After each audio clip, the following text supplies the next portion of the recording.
Peace, family. Yo, thank you for joining us.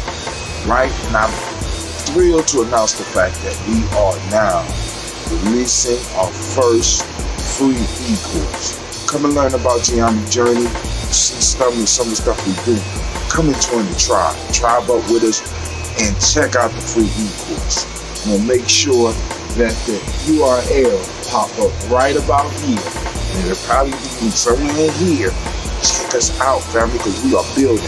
Come and learn about Gye-Nyame journey, and let's build together.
Politics, money, religion, they divide us. Let's bring it back together with some K's right beside us.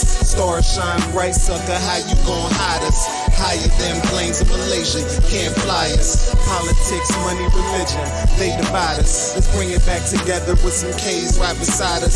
Stars shine bright, sucker, how you gon' hide us? Higher than planes in Malaysia, can't fly us. They still got our children pledging allegiance to flags that spill red and blue blood to white out history we had. No Django 8 years ago, took my chains off. 4 men saw Hotep and took James off. 80% of prisons overpopulated with colored brothers. 30% of our children aborted by mothers. Most of the gun violence is a brother on another. Most of the work on the street, we sell to one another. What's the equation to these mathematics? When you control the minds and the economy, multiply the madness. The ghetto's an experiment created by your masters. We tried to change that shit, but they killed all the Panthers. Fred Hampton, bullet holes in a bloody mattress. This Liberation Patriot Act, terrorist action, sponsored by your local revolutionary rapper. I voted for assassination, you can cast my ballot. Politics, money, religion, they divide us. Let's bring it back together with some K's right beside us. Stars shine bright, sucker, how you gon' hide us? Higher than planes in Malaysia, can't fly us. Politics, money, religion, they divide us. Let's bring it back together with some K's right beside us. Stars shine bright, sucker, how you gon' hide us? Higher than planes in Malaysia, can't fly us. Politics, money, religion, they divide us. Let's bring it back together with some K's right beside us. Stars shine bright, sucker, how you gon' hide us? Higher than planes in Malaysia, can't fly us. Politics, money, religion, they divide us. Let's bring it back together with some K's right beside us. Stars shine bright, sucker, how you gon' hide us? Higher than planes in Malaysia, can't fly us. They divide us. K's right beside us. How you gon' hide us? Higher than planes in Malaysia, can't fly us. They divide us. K's right beside us. How you gon' hide us? Higher than planes in Malaysia, can't fly us.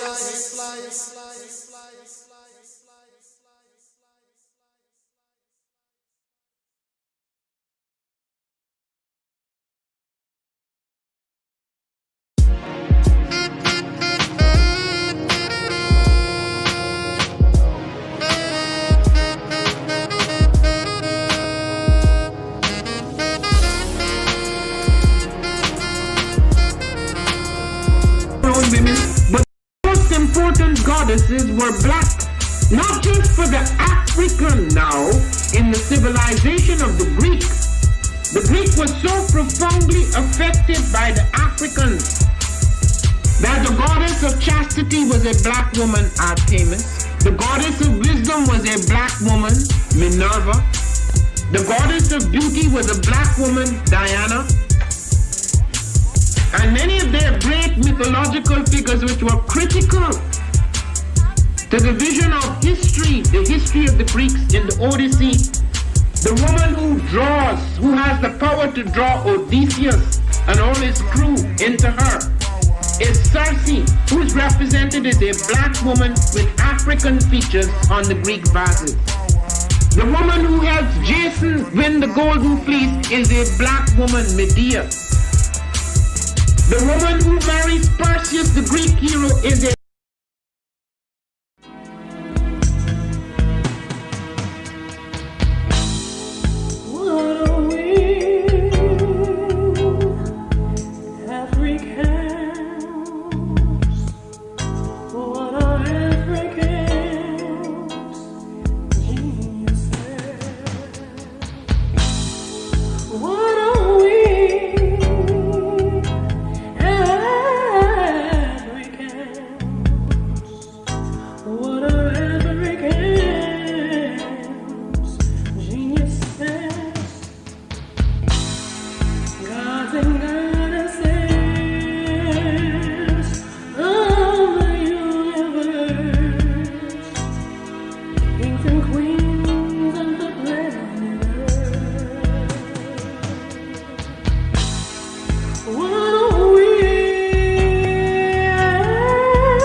To have melanin embedded in our skin is a gift.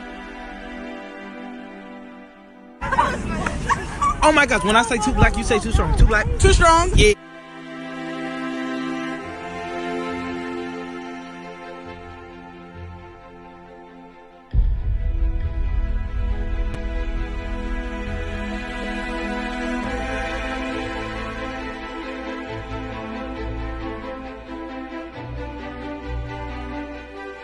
We were born to be great.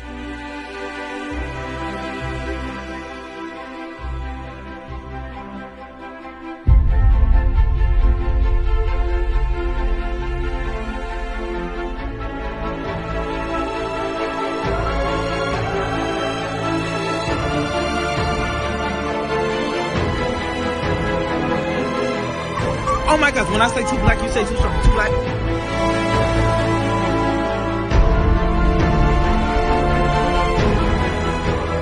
Born to be great.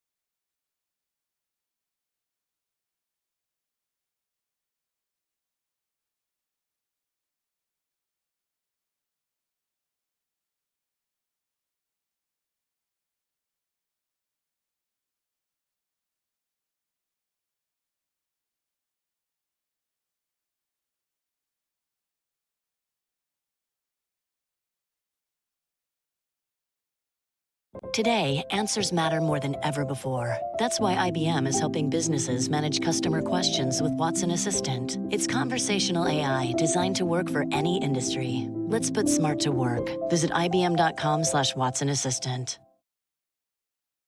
Now I got a real treat for you tonight. Tonight, let's do all this cafe. Columbus, Ohio, and I have two master drummers on the drum. I'm going to walk in so you can hear them. Get down is Tony Allende West and his father, Tony Senior West. So ladies and gentlemen, they're going to down on those spiritual whatever. Mind, body, and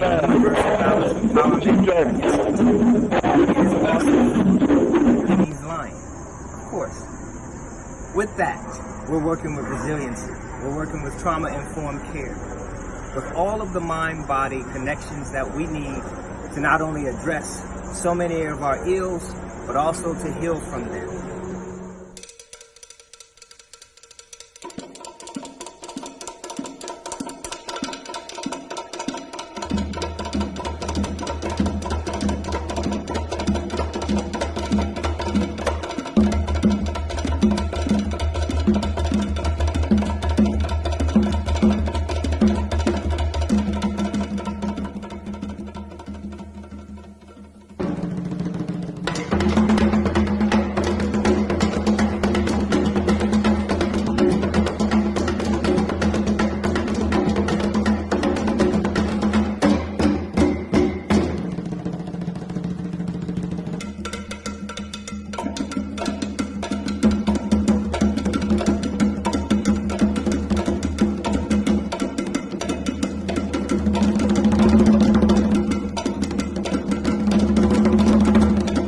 There's no one giant step that does it.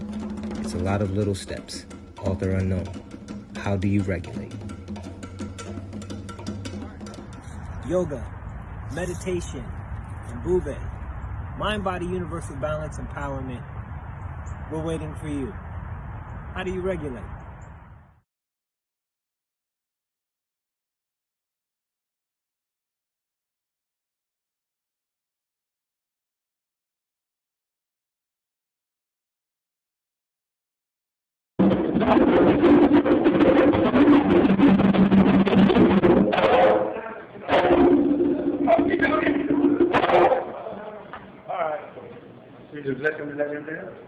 Yes, that was it. All right. In the car?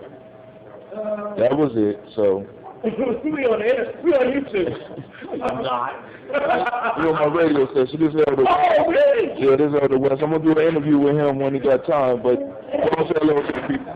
Hello, people. You look like a microphone. The people look like a microphone. Yeah, they sure do. Sit back with that mic. Oh, it's over here. It was ringing too. But y'all got a couple of seconds of it. So I'm gonna do an interview with Elder West, and see you on the journey. So with that, I say peace.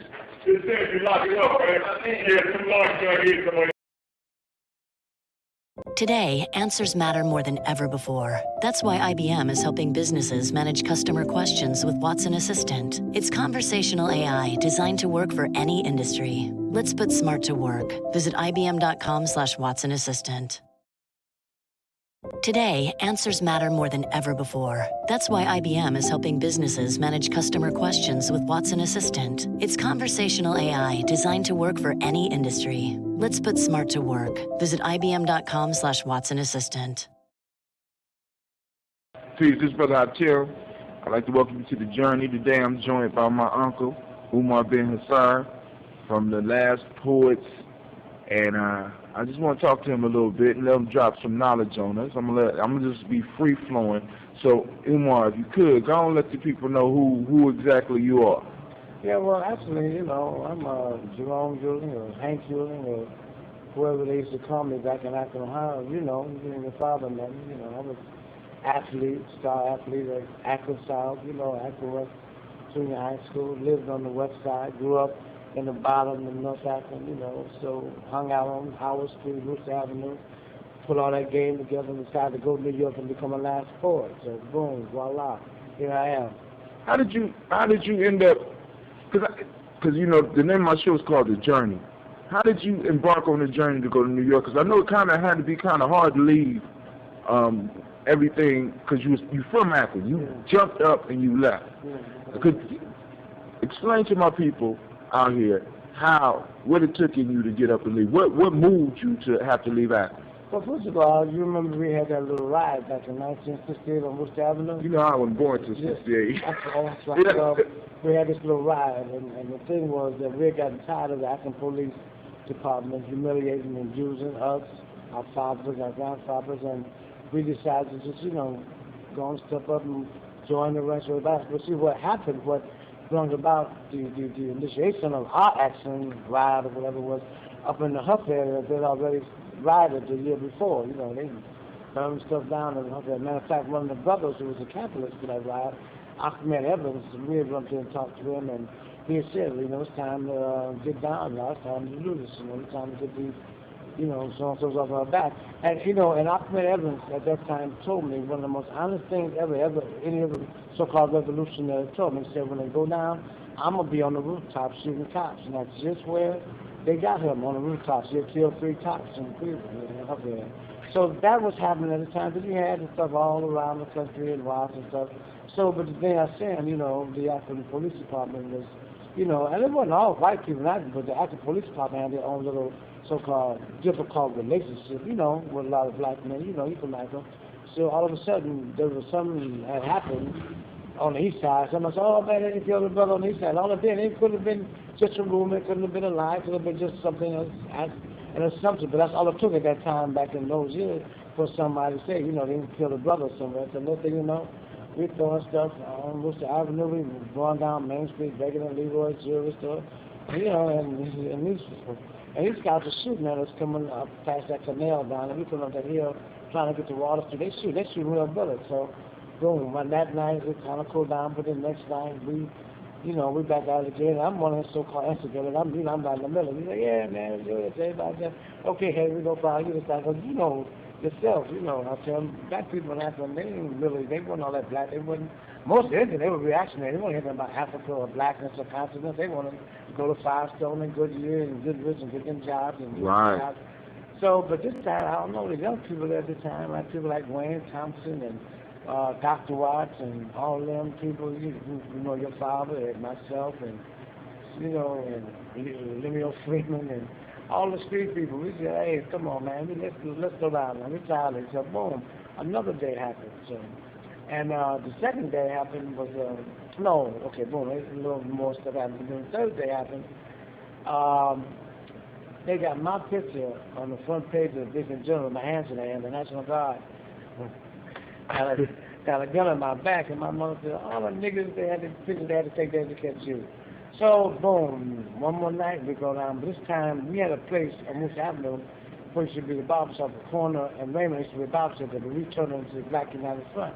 And it was our headquarters. So, we stood in there, you know, we were supposed to be off the street, but we stayed off the street. You know, we was messing with them, playing when we were off the street. We run, so the cops, okay, we come in there after you. Next thing I know, man, the Goodwill, the first black cop in, about the third black cop, they set him up to try to, you know, con us and getting off the stage.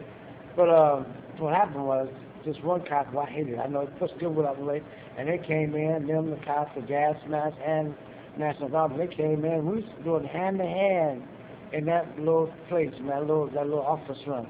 And so, boom, they outmanned us, they had better equipment, so this thing, you know, most of us have been put in this, what they used to call them, the Paddy wagon? Paddy wagons. Yeah, they put us all in the paddy wagons. What they do, they left all the vents in the paddy wagon, they was throwing gas in on us, man. That was the worst ride we ever had down to the jail in Akron, Ohio. Man, they throwing in gas bottles. Some of us was choking, and some of us, yeah, hold on, brothers. And some of us said, fuck it, hold on, shit, they trying to kill us. So we got to the jail, man. And brothers had their pants, you know, some niggas got, you know, was in their tangerine orange and they powder blue, their pants had been beat off of them, their dress torn, and so we all in jail. But I'm telling you though, you know what I tell them, for the first time, man, I was happy, a lot of brothers are still up. And a lot of us was happy, man, even some of us who didn't want to do this a year, man, we're still up at the police department. And it was a good thing. So, you know, basically they took up easy bail, our mothers came down and bailed, put up collateral and let us out. So about 2 days after that, the Akron Police Department sent a letter of recruitment to my house. And my mother said, you know what this is about, don't you? Because, you know, at that time, 68, 67, you know, in Akron, they couldn't set you up. They set you up, you know. And then they had a lot of, you know, Akron was known as split city, so they had a lot of those brothers who didn't like being black or they wanted to be black working with the police department. So I guess they must have told, Hank Schuling, he was one to instigate it. He was one, and so, boom. And that time I got fired from my job at Firestone Town Rubber because the people in the administration office saw that picture of the National Guard. Right. So that night I went to work. This supervisor, his name was Breckenridge. I hated him, I like him anyway. He came to the gate and met me at the gate. So you don't walk here no more. We don't need this house. I said, all right. So here I am now, the Akron Police Department. They wanted me to come down and recruit for their so-called police force. I ain't got no money. I said, what am I going to do? Oh, I know my sister had a record player. She had one of them, you know, record players that you put all the records on, you put the little thing on, they drop one by one, they play 13 chords. I found her record player. Got $25 for it. And at that time, a trip from Akron, 1968, well, that was the city it was in 1960, when we turned 1969. At that time, a ticket from Akron, Ohio, New York was just $15. Wow. So, okay, boom, we kind of made all the little stops along the way to get food, and but by the time I got into Washington, by the time I got to New York, I only had 22 cents in my pocket, a pair of jeans, and a book of poems. That's all I had when I got to New York City. Your poems? And my poems. In 1969, February 1969, I had 22 cents in my pocket, a book of poems, and a pair of jeans in a bag, a brown bag. You ain't stopped since? I ain't stopped since. So everybody, what's happening? Oh my God, and my mother and my sister, nobody knows. I had to get out of Akron because I know I thought some misfortune was going to come my way sooner or later. So about a year later, though, because I had been telling people too that I was going to be a poet. I was going to be a poet because I had met the last poets that summer of '68 and that spring of '68 in Yellow Spring, Ohio, at Antioch College. And well, you can see that some of the people who were there. It was Gye-Nyame, it was Abiel Doon, it was Felipe at that time, and it was David Nelson. But the people who I met at Antioch College, they was Abiel Doon, Felipe, and Gye-Nyame. So I guess what they was doing with the poetry, man, and Doon told me, well, okay, man, this is like what we're doing, put this together and come up to our place. They had a loft, a cultural loft called the East Winds on 125th Street. But before I did it, I had to go through that little thing and happen, a little police ride. Right. Anyway, when I got to New York, I looked for, I found him. He took me to this hotel on 74th Street in Broadway, the Alamac Hotel, which was used as a dormitory for Sikh students. It was a Sikh dormitory. Those were minority students who couldn't stay on the campus of City College. Right. She was like the minority students didn't have the money. So he got me hooked up in there. So now I knew I had come to New York to become a last poet. I told everybody before I left, before the ride, people used to laugh at me, friends, and family laughing. He want to be a poet. All the pimps was running them. I was going to check some of them hoes and some of them faces. I said, no, I ain't going to be no pimp. I'm going to be a poet. And everybody was like, oh, hey, y'all ain't going to be a poet. This nigga's crazy. This nigga's crazy. But now, a year later, after I did that poem for Abiel Doon in that dormitory, and I got on the album, about a year and a half later, when the album went back, about a year and a half later, when the album went back to Akron, everybody go, oh, that's my boy, that's it, yeah. And so, man, boom, that's my history, how I became the last poet. That's how I made that journey. That's how I'm still making that journey. Like I was telling everybody today, to be a little black boy from projects of North Akron and, broken family and poor, and then boom, make that journey and say I'm going to go do what I want to do with my mind and stuff, and to be all over the world, places like the Vatican, and 2 years ago we wound up in Croatia. I said, what the fuck I'm doing in Croatia? These people know about the last poet. They come up with me with that first album and platinum. I'm like, yeah, man, we just waiting for y'all to get there. So it's been a very wonderful journey. I have no regrets, man.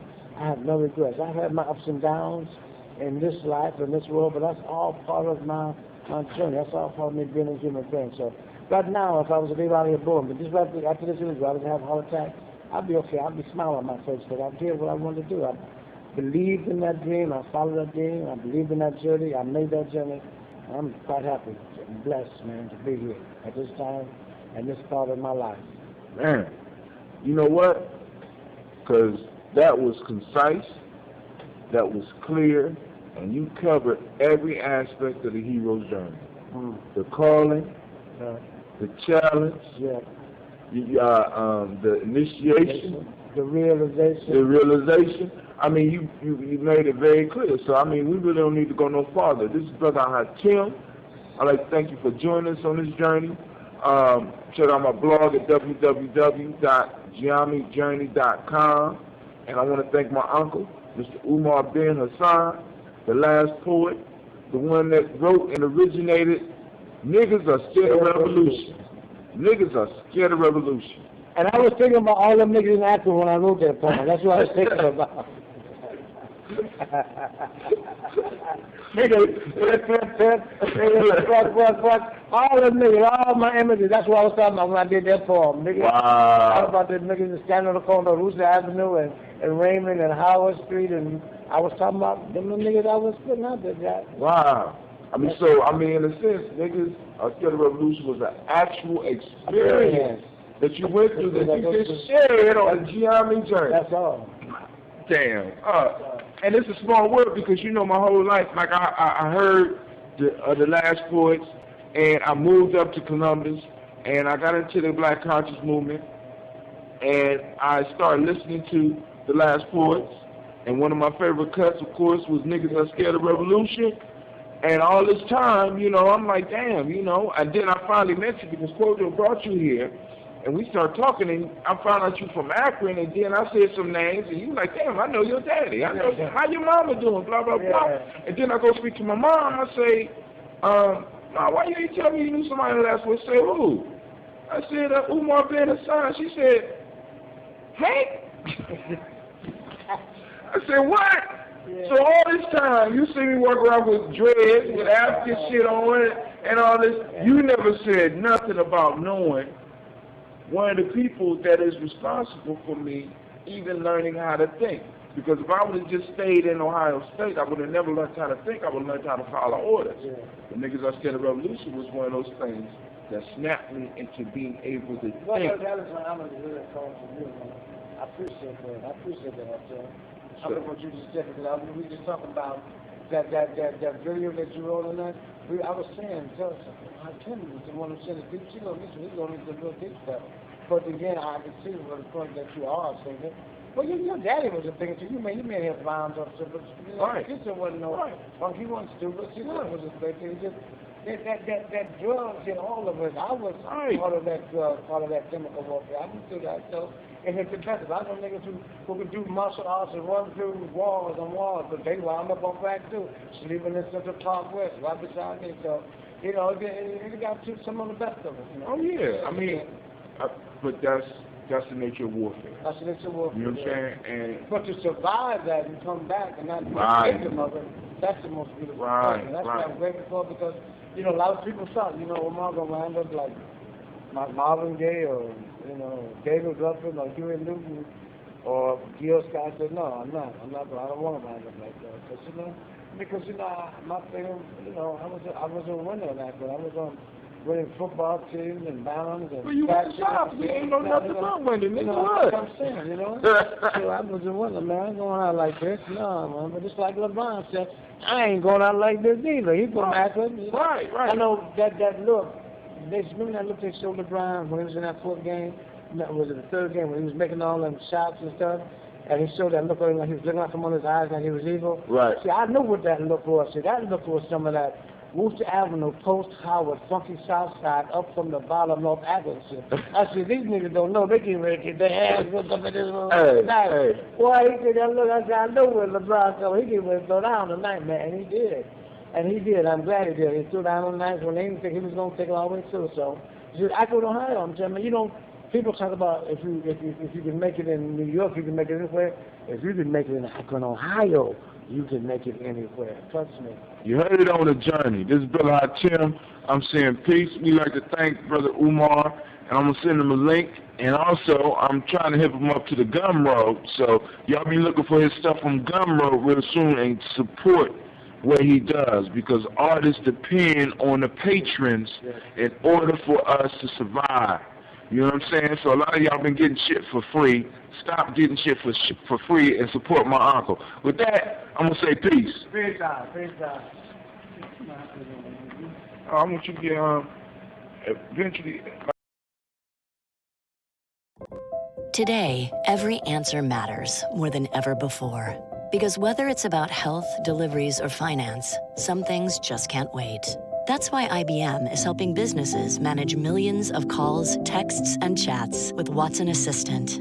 It's conversational AI designed to help your customers find the answers they need faster, no matter the industry. Let's put smart to work. Visit ibm.com/Watson Assistant to learn more.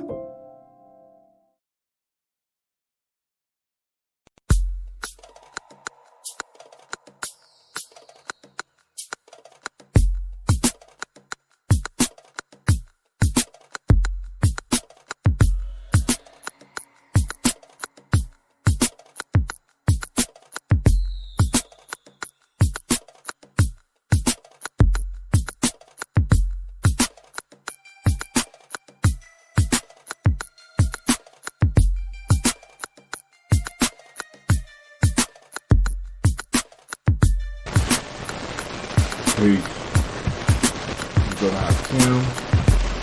Thanks for joining me on Gye-Nyame Journey. We are on the fourth tour. I have been able to stick to it and move us through the fourth tune. So by making it to the fourth tour, I'm able to say to all of those that are listening and checking in on this, what's up, players? You are well on your way to being a player. You have at least read a little bit of the book. You have went to my blog and seen at least the beginning chapter.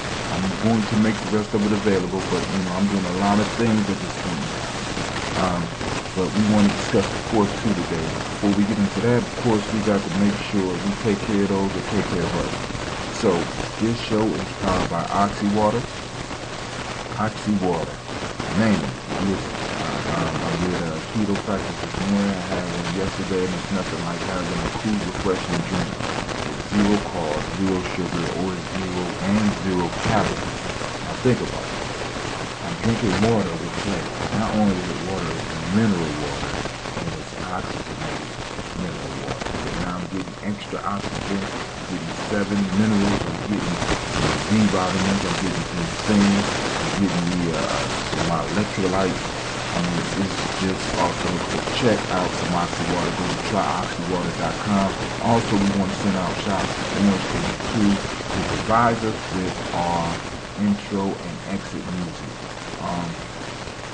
Also, if you could, when you get an opportunity, check out some of my posts on Facebook or Twitter or even my blog, because I'm going to be trying to help raise funds for December. It's that time of year where we're taking our young men to camp, to the Symbol Circle camp, and trying to change and save some lives. So if you could, we would really love it for you to be participating in the best way that you possibly can. Some of you will come as nation builders, but just as important as individuals that do the work directly with the kids is those people that support the people that do the work. And you can support by donating some funds or donating some food, or maybe donating some clothes, or donating time and help in transporting some of these young people to the campsite. Whether you're in Chicago, whether you're in Columbus, whether you're already in Michigan, wherever you are, reach out and find out how you can help send that. And if worst come to worst, the best thing always to do is write a check. It's a non-profit, so of course you can write it off your taxes at the end of the year. So that's my spiel on Simple. So now let's get to where we are, players. Alright, we're in the players pyramid, and we already covered the first 3 tools. First tool, have a clear idea of what you want. We discussed that. You got that clear in your mind. Be able to ask yourself the question, what am I willing to sacrifice to reach my goal? Now, we see the end before we begin. Now, we move to this piece right here, fourth tool. And this is very important too, because all the three before this and the 3 after this are dependent on this one. Because this one, it talks about being open to new things, being open to learn new things about the world and yourself. Now, why is this important? When we talk about self-development, one of the major things that we have to really be open to is what the universe or what the creator or whatever you believe is trying to say. Oftentimes, we get so caught up into pursuing our goals that we miss the gifts and the blessings that the Creator sent us. We miss it because we're so focused on where we're going that we are not enjoying, we're not openly enjoying the experiences around us. We have to always be willing to learn something new about the world, and especially to learn something new about ourselves. It's these tasks, it's these challenges, it's these things that we perceive as curses a lot of times that hit us. That because we are closed-minded and we think that we just got to bear down and push through, and now we can open up and receive it and see what they have for us. I have not ran into one blessing that did not appear to be a curse or a hindrance at first. Every last blessing that comes, there is another side to it that in a sense we got to push through. But if our mind is closed, we will not be able to push through. and get the lesson and get the power. We often miss the most important parts of our journey because we are focused on the destination rather than the journey. That's why we don't call it Gye-Nyame destination. We don't call it destination Gye-Nyame. We call it Gye-Nyame journey. This path that we walk it by controlling our fear. We walk it with our heads up and obey everything going on around. Not losing sight of where we're trying to go. Not losing the vision, but being open to new paths that may lead to this lesson. And sometimes we might end up on dead end. When we look at story after story after story, because remember the stories and the myths and the legends are very important to us as journeys because they are maps. We don't have the type of maps where we get to look at the landscape that are made for people that drive cars or people that walk the woods. Our maps are stories of our ancestors who have been where we are going. So we have to be open these stories and look at these little stories and be open to what this is at that time. We got to learn to build our mind and our body together and make them work together and be open enough to look at the new experiences and feel what's going on around us. Feel and intuitively know when we might need to change direction, when we might need to alter our path, or when we might need to bear down and push through. But in all of it, we need to remain open. Then here I give an example of in seeking success is like going to a stream for a drink of water. And if we plunge our fists down into the stream and try to lift up and drink, we can't because no water comes up in a clenched fist. That's equivalent to your closed mouth. But when we take our hands and we open our palms and we put them down in the water together, we're able to lift up a refreshing drink. Hopefully we're drinking from a non-polluted source. But when we put both our hands and we open or put our open mind down into the stream of life, we're able to lift up something that we can drink. Alright? So remember, your fourth tool is to remain open and learn new things about yourself and about the world. Most importantly, learn about yourself. Because in these trials and in this journey, you're definitely going to get tested. And each time you learn something new about yourself, that's like a new secret weapon. That's like a new power that you pick up with, that you can use to help you overcome any obstacle. Alright, this is Brother Hakim. I will return in a moment.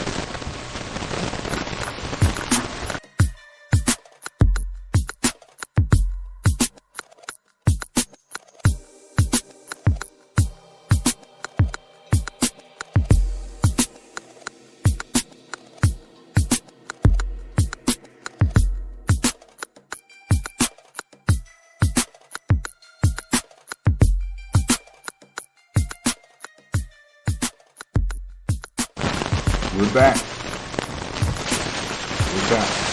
Brother Hakim, I'm here. If there's any questions, please feel free to hit me up on my blog or even hit me up on Spreaker. Let me know what you think about the steps that we're taking and if there's any directions that you want to go, because Gye-Nyame journey is not only my journey, it's your journey. So why don't you share what you learned or ask some questions and maybe I might be able to help you. But we're going to end the show on that note. Remember, be open to learn new things about the world and yourself, especially yourself. And this is Brother Hakim, and I will be checking out. You have a beautiful day.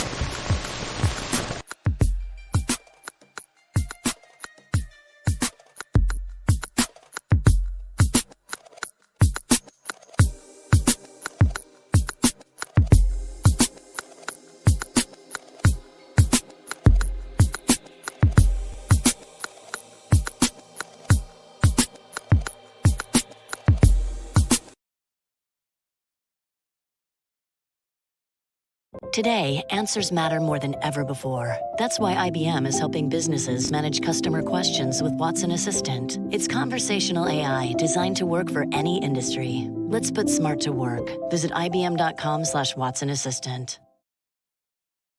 Today, answers matter more than ever before. That's why IBM is helping businesses manage customer questions with Watson Assistant. It's conversational AI designed to work for any industry. Let's put smart to work. Visit IBM.com/Watson Assistant. Peace, yo, this is Brother Hatim. I'm coming to you with the Gye-Nyame journey. Of course, you know, I got to always shout out those that support me. I want to send out some shots to Oxy Water. Remember, go to tryoxywater.com. 0 carb, 0 calories, 0 sugar.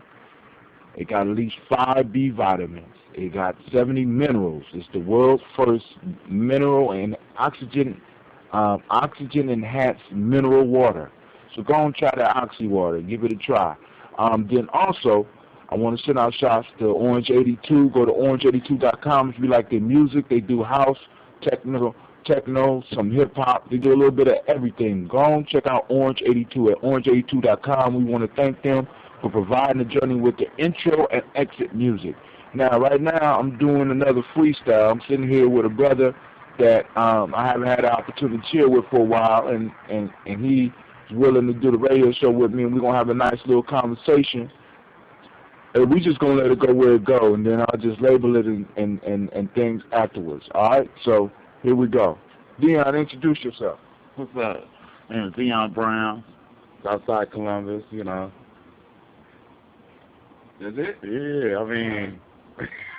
Dion has been with me for a long time. We have been growing together, building together. Be a 4 to 5 year survivor of Silver Camp.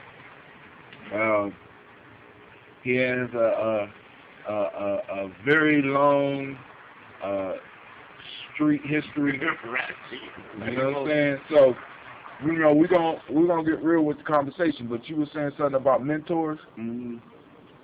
I was just saying, like, I had a rare opportunity, man. Just be brought up by. I mean, my dad was there, but he really wasn't. He was caught up in the street life. I mean, but I can't denounce my dad, you know, because he the one that actually embedded in me how to survive out here. And I mean, I know cats out here, they be like, oh, my dad ain't around. But sometimes it's just your dad's genetics that get you through, you know? And my dad, one thing I have to say that I run the street just like my dad, and I pretty much do things like my dad. He didn't have to teach me, I just knew it. But, you know, back to the mentor thing, though. Mentors, you know what I'm saying? I had a lot of great mentors. I don't know if I just knew how to pick out great people or something, or knew who to follow, you know? I just had good mentors, you know, like Monica Pittman Neal, Rest in peace. Rest in peace. Leonard Frank Elkins, Rest in peace. Rest in peace. And Hakim. Oh shit. This nigga had bad luck with mentors. Maybe I might need to turn in my mentor card. But yo, what's hot about that is the 7-2, which we're gonna talk about in the next few days. The 7-2 talks about finding yourself a hero or a mentor that you can model yourself after. So, you know, you're getting kind of a piece of the player's pyramid in advance on this freestyle, because, I mean, like, one of the things I like about talking with Dion is that sometimes we go in, and well, most of the times when we get there, we go in and we really start having some conversations that we need to start documenting, because we bring up issues, we talk about different things, we both see the world through an outsider's or outlier's way. You know what I'm saying? It's like we don't fit in to society as it's structured, and we have always been striving to make our way. And we both now, I'm 44. How old are you? 34. I got him by 10 years, and we still surviving. We still out here kicking. We're using the internet to spread the message. Kicking well, too. Kicking well, you know. So Dion is coming. He's coming in. Well, he ain't never really been out the tribe. You know, we fall out and shit. Like I do with everybody. I probably fall out with my whole audience every now and then, too. but that's what we do. You know what I'm saying? We fall out. Keep away. Get away for a little while, and then come back. And that's how we do it. You know, and Dion, he coming back to the tribe to help us build, and going through the process of self-mastery, identifying the things that he needs to work on, just like I identify the things I need to work on, and just like the people that's going to be coming, or some of y'all that's listening, identifying what it is you need to work on in life. Don't let nobody tell you what you is. Right. Say it. Go ahead, finish it. Finish the statement. You said you ain't got to hold it. Okay, don't let nobody tell you who you are. You got to find out who you are yourself. Now let's don't get it wrong, because at one point in time that did work. Remember, back in the day, in the tribe, right? They told you what you're going to be. You're going to be a doctor. You're going to be, you know what I'm saying, a warrior. You're going to be a wise man or something, you know, and you lived up to that. And, you know, you became that, and you find out that you even master it, and you find out that it probably wasn't you, but you still did something, which is cool, you know what I'm saying? But we don't have that luxury no more. We don't have structured family no more, you know? But that's an important piece of building a tribe, a group of like-minded people that's able to come together and help people identify, because even back in those systems, they didn't necessarily tell you what you was going to be. They saw where your talents were and encouraged you to move towards it. Yeah. You know what I'm saying? Right now, the big issue I think right now is that we have a lot of choices. And because we have a lot of choices, a lot of us get confused and get 34 and 44 and 54 and 64 and don't know what the fuck we was here for. Yeah, is it really choices, or is it a whole bunch of advertising? You know? But really that's what advertising is about. It lets you know the choice out there. Yeah, you can drink Pepsi or Coke yeah, or RC. You know what I'm saying? But either one, but when you're really supposed to be drinking water, you got to choose from Pepsi, Coke, and RC, which is bad for you. But water is good for you, though. Or oxy water. You know, we trying to get people back to being able to get down to the bare essentials, because we have falsely made life so complicated. Life is not really that complicated. No, it's not. You know what I'm saying? And the piece is, find what you're good at. Some of the boys that we work with are good at math. Some of the men we work with are natural builders. Yeah. They just don't know it. Or spokespersons. Or spokespersons.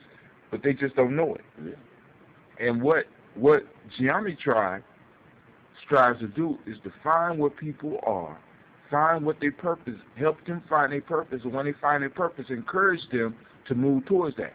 Because when we stop doing that, that's when we start falling into other people's visions, falling into other people's dreams. Becoming slaves.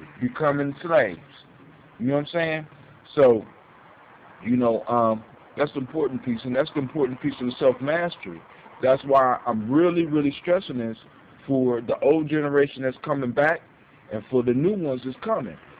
Self-mastery. You know what I'm saying? Because if you don't master yourself, somebody else will master your ass, and that makes you what? A slave. You know what I'm saying?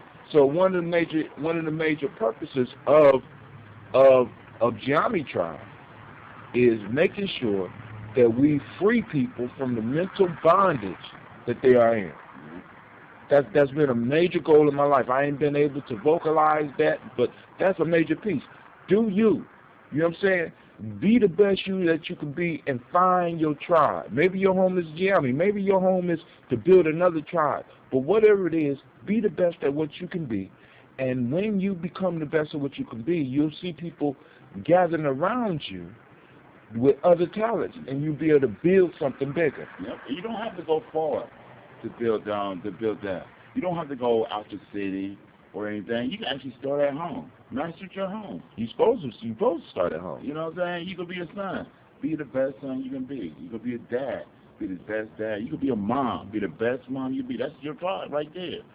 See, one of the things that I teach Cleve, and a lot of young people I work with, is not to be good at something. That's the worst thing that people told us in coming up. You need to be good. Mm-hmm. Fuck that. Good is the enemy of great. That's a major tagline of the self-mastery process. Why settle for good when you could be great? Everybody's good. Yeah. Don't be good, be great. That's what I told my son. He said, I was good today. Oh, that's not good enough. That's not good enough. Nigga, you need to be great. You know what I'm saying? You're supposed to be great. And you're supposed to strive for greatness. And that comes from one of the key points that you hit on. You said mastery. Self-mastery. Mastery is a key piece of what we do. Yeah. I mean, you got to look at it. And, man, when I was taught that in the temples of Egypt, first thing they said was know yourself. Know thyself. Know thyself. Master yourself. Master yourself. Know who you are. Right. And home in on that. Focus on that. You know? And I mean, we sit out here enjoying the breeze and stuff, kicking back. And it's so much stuff that I was trained and I had to master when I was with the dynasty, with Gye-Nyame, you know? And all that stuff I took for granted, but now that stuff is carrying me. It was the mastery that I learned that's carrying me today, you know, and it never stops. Once you master one level, you want to master the next level. Mastery never stops. It never stops. And that brings us to another important point. This thing called practice. Mm-hmm. See, Gye-Nyame is a practice. Mm-hmm. Self-mastery is the process. Gye-Nyame is a practice. And practice is not something that you do. It's not necessarily just the verb practice. You know what I'm saying? You get out and you do something. You're doing practice, it religiously. Right. Practice, the way we apply it, is more of a noun. It's something you possess. You do it for the sake of doing it. You know what I'm saying? People been for a long time. We've been letting people just get by just doing the physical practice, the burning. You know what I'm saying? We call it letting the phoenix rise, the push-ups, but they ain't doing the heavy mental lifting on a daily basis. Getting buff. Right, just getting buff. I'm getting dumber. You know what I'm saying? I'm not selling them for that. You know what I'm saying? Push-ups is not enough no more. I need individuals that's going to be willing to sacrifice the time to do the study, the meditation, the movements, and get the true philosophy of what it means to be a self-master.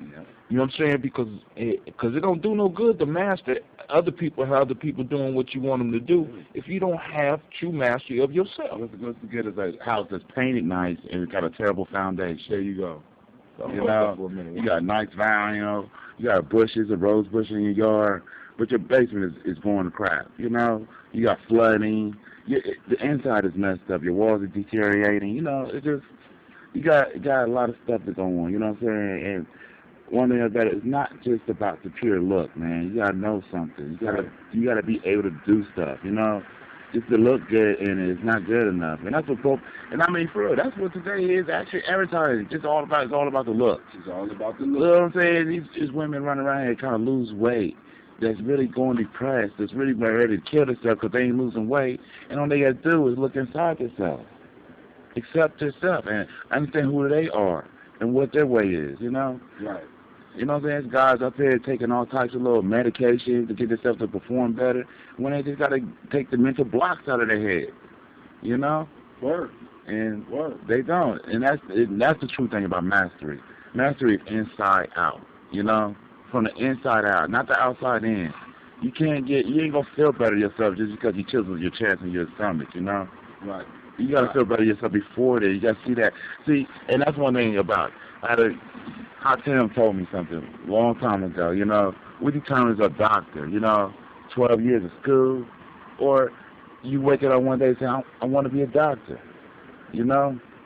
Right then and there, you make your mind know what you're going to be. You just got to be it, you know. And that's the true mastery, you know.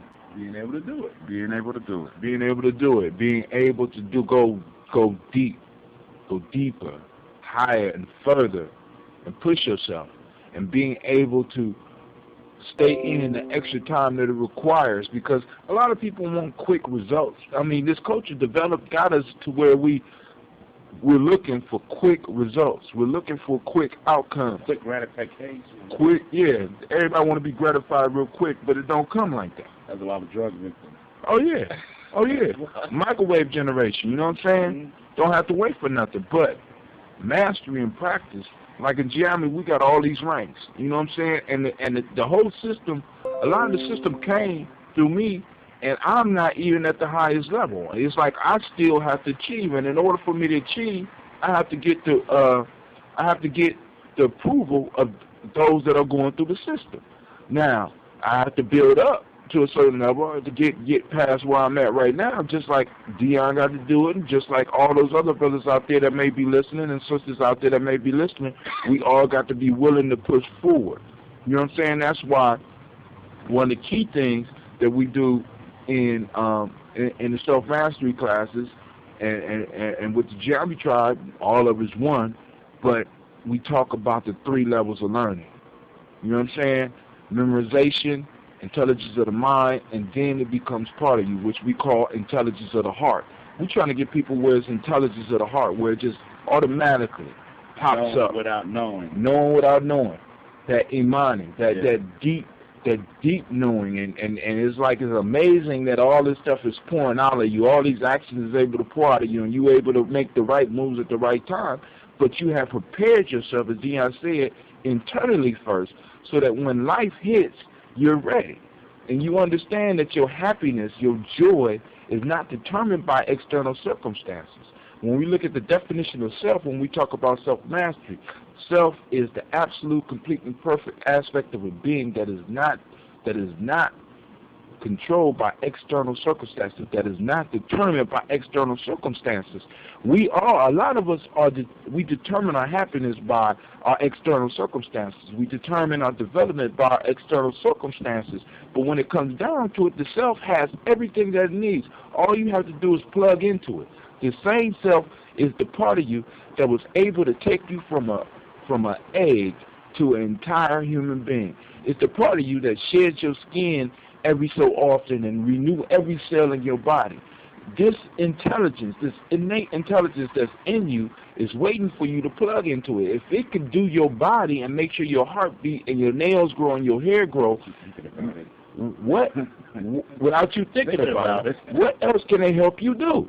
Without you thinking about it. Without you thinking about it. And that's what the practice does. The practice, when you embrace it as a thing rather than a do, rather than something that's done, when you embrace it as what it is, and you get to know the questions and you internalize them, you get to know the philosophy and you internalize them, and you make them part of your daily life, all of a sudden this new wisdom is coming out of you that you don't even know where it's coming from. Gye-Nyame system of self-mastery is there for you. You could get it. It's out here. Look us up. It's not even new. It's not even new. It's not even new. It's the old system. The old system. This ain't something that we just made up. This is something that's been practiced on for years, before us, before our fathers. You know what I'm saying? Before slavery, before America. This was practiced, you know what I'm saying? And it was documented in all our books. All religious books is documented, you know? They preach the same thing we preaching, you know? It's the happiness within, not the happiness that's out there that's going to make you truly happy, you know? And that's why, sometimes that's what I think, that's the difference between heaven and hell, you know? It's that internal happiness, you know? I think people that live good on this earth, man, they go to their heaven is that internal happiness that they plugged into, that they share with the world. People that got that pain and they ain't let that pain go and they die with that pain, that's their hell. They got to live with that confusion, that feeling of loss, that feeling of emptiness. They got to live with that. That's that hell. And the world is trying to say that, you know, they trying to medicate you, you know.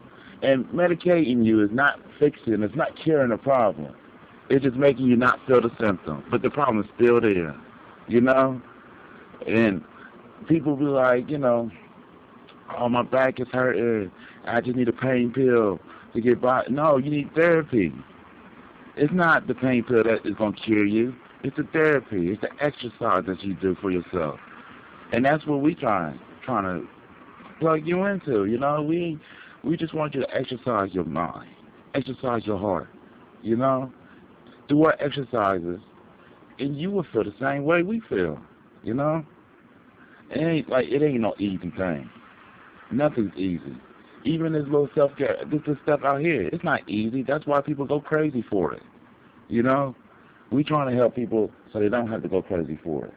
Because they don't have to focus on what they don't have and focus on what they do have, you know? And that's all we doing. It's nothing new. People have been saying this for years. The same thing that Martin Luther King was saying. The same thing that Malcolm X was saying. Self-sustaining, independence. You know? And that's your happiness. Being independent, being self-sustaining. Not having what the next man has. Not having what they show you on TV, you know? I mean, even Jesus told you about this, you know? And it's like, we can honestly say that this practice been out for years. And then like, they even go back on practice. You know what doctors do? They practice. How about lawyers? They practice. They don't never master it. They just keep on practicing. That's all they do. Mastery is a journey, and as I call it, we call it the Gye-Nyame journey. You know what I'm saying? When you look at what Gye-Nyame means, Gye-Nyame. When you look at Gye-Nyame, it means unless God. Some people say fear none but God. You know what I'm saying? Or the omnipotence of God. You know what I'm saying? We have to understand that when it comes down to it, the closer we get to understanding who we really are, the closer we become to God. You know what I'm saying? So if you really want to know God, you really got to get to know yourself, because you can't jump over that hurdle. And some people be trying to jump over that hurdle. They think they're not worthy, or their ego jump up and say they're too important. But the bottom line is getting to know yourself, and hence the process of self-mastery. We got 7 tools, 7 building blocks. 7 tools, 7 building blocks. So like you said, there's no easy way. And if you come in looking for immediate results, I'm sorry, you got the wrong thing. We can help you make maybe some possible immediate changes, but this is an ongoing practice. Just like you said with the doctor. The doctor, they practice, but they don't practice as in do. They practice as in the noun, the thing. It's a thing that they do. And then what starts to happen with doctors and lawyers, the practice turns into just people and more money, when in fact it needs to be about becoming better at what they do. You know what I'm saying? When they invest their time into the noun of practice, into their practice, they become better at serving. And what we're trying to do, as far as Gye-Nyame, is get people to learn how to become better servants at whatever they do. This is Brother Hatim. I'm going to end on that note because I don't like to keep them too long, because then I got people tied up for a long time. I know y'all got stuff to do. But once again, I want to send shouts out to Oxywater. Go to tryoxywater.com. Check it out. Also go to orange82.com. Check out their music. And like I said, these artists out here, support what we do. You know what I'm saying? Support the journey. You go to the tip jar on the blog, put some money in. It's going to move towards helping people that may not have the financial means to directly get a self-mastery coach or to do self-mastery.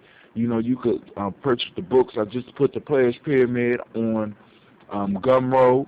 You get a PDF for $5, or you get the actual book for $12 through my Create space. Or you could get in touch with me and I'll send you the book. You know, if you don't have the money to purchase the book, I'll send you the PDF. Because like I said, I do this because I love doing this, and I love to see the changes in people. And like I said, we may fall out as individuals, but as loving beings, we always will be connected. All right? So with that, this is Brother Hatim and Brother Dion. Peace. Peace.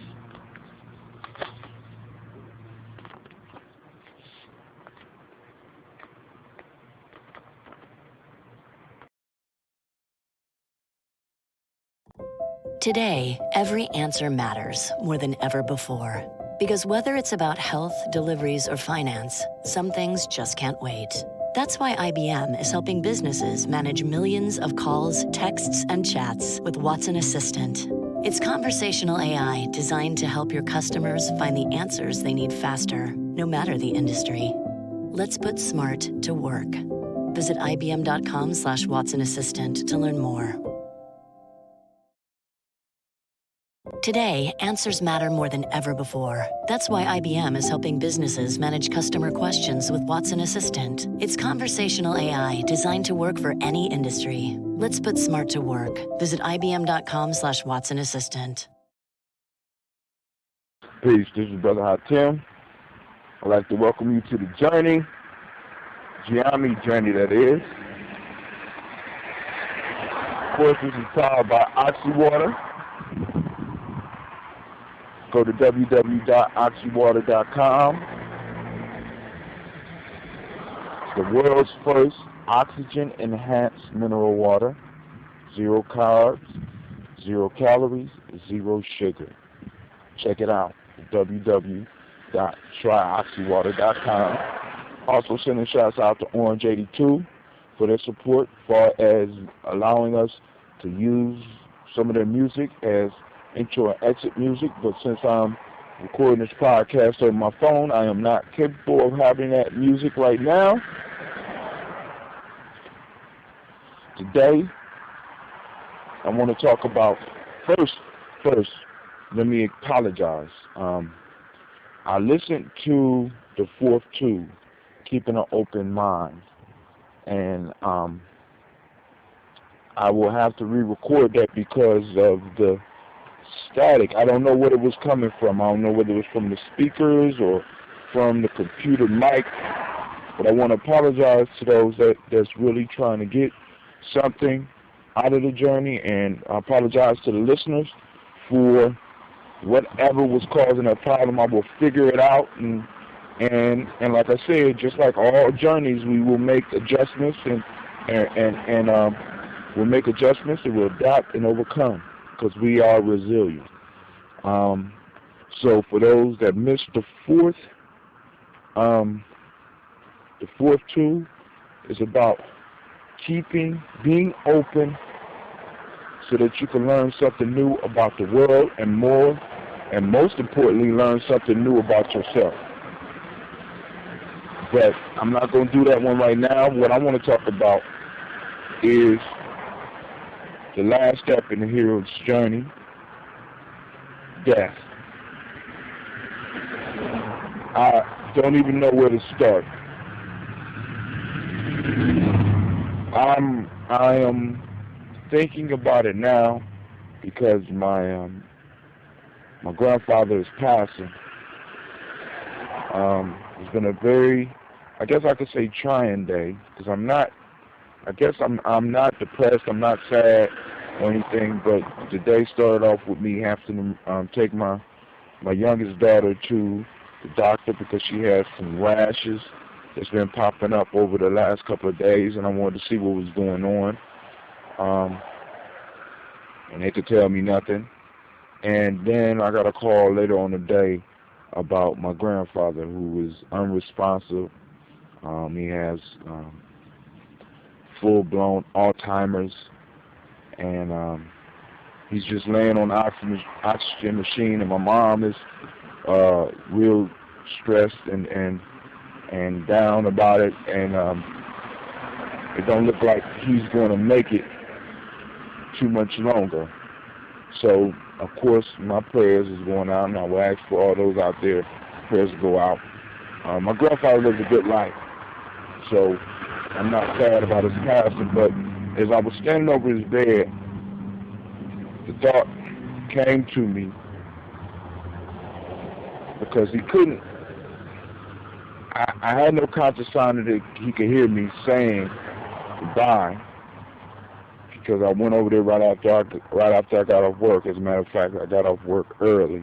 I went to work late and got off work early, after I got the call to go check on my mom and also sit with my grandfather. And I sat in the room and I was reading and I'm listening to him breathe, and I could hear a rattle. Very little response. And as I was sitting over him about to leave this evening, the thought came to me as I was saying bye. How do you really say goodbye knowing for a fact that it's a possibility that this is the last time. And I know, you know, metaphorically, every time we say goodbye is a possibility it's the last time. But when you know that there's a good chance that you will never see this person in this life again, how do you deal with that? How do you convey that? And I was thinking about that the whole ride home, because having an old car, one of the benefits of having an old car is, one, I don't get distracted by the expressway, because I can't take the expressway because my car would probably blow up if I got on the expressway. And second, I don't have no radio, so I do a lot of thinking, and I'm contemplating, how do you say goodbye? You know, being on the journey, I understand fully that death is not an end, it's a new beginning. And it's more about me missing the physical presence of my grandfather and growing into who I am and learning to feel my grandfather and feel my grandmother and feel all those loved ones that passed away with me, because it's like you don't necessarily lose them. They just move to a different aspect of your life.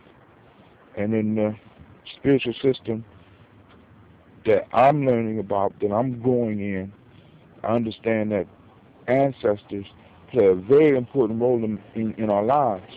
But how do you get over the fact that you'll never laugh with this person again, at least in this life? They'll never get to see you with physical eyes accomplish some of the things that you hope for, that you hope that they would see, or for them to see you succeed. And that's rough, you know. I mean, even for somebody on the journey, because you miss them, and there's no denying that. You miss your loved ones. And I'm looking at my grandfather, and I'm learning my lesson, but then I'm dealing with the selfish side of me that's like, I really don't want him to go, but I don't want him to suffer either. So I'm trying to, within myself, figure out, and what I'm going to have to do is some other journeys talking about how to deal with death. Of course, I have the libations that I'm going to be able to call his name and remember him. I'm going to have other events where I'm going to be able to do that. I'm going to have family that I can sit down and we can chop it up and talk about memories and keep that spirit alive and feed his spirit and feed and remember this beautiful soul that took time with me when others wouldn't, supported me when others wouldn't. But that's something we really have to discuss on the journey, because as I approach, I'm in my 40s, eventually in 30 years, 40 years, hell, who knows, maybe tomorrow, my child will have to deal with the same thing with me. My children will have to deal with the same thing with me. And how do we prepare ourselves for that? We have the principles, we have the tools, but how do we use these to prepare ourselves for when others leave us, when others need to complete this aspect of their journey and start the next part of their journey? Right now, I don't necessarily have an answer. All I could do is feel my way through. Open myself up and be as open as possible and be a support for others in this time. So I'm going to stop it right there and just think on it, meditate on it. If you have any comments about this, if you've dealt with this, I would greatly appreciate it if you would send it in, because you never know what you have to say may help. You know, and hopefully you give me some information on it, because this is a new aspect of my journey. Because it's like I went over there today expecting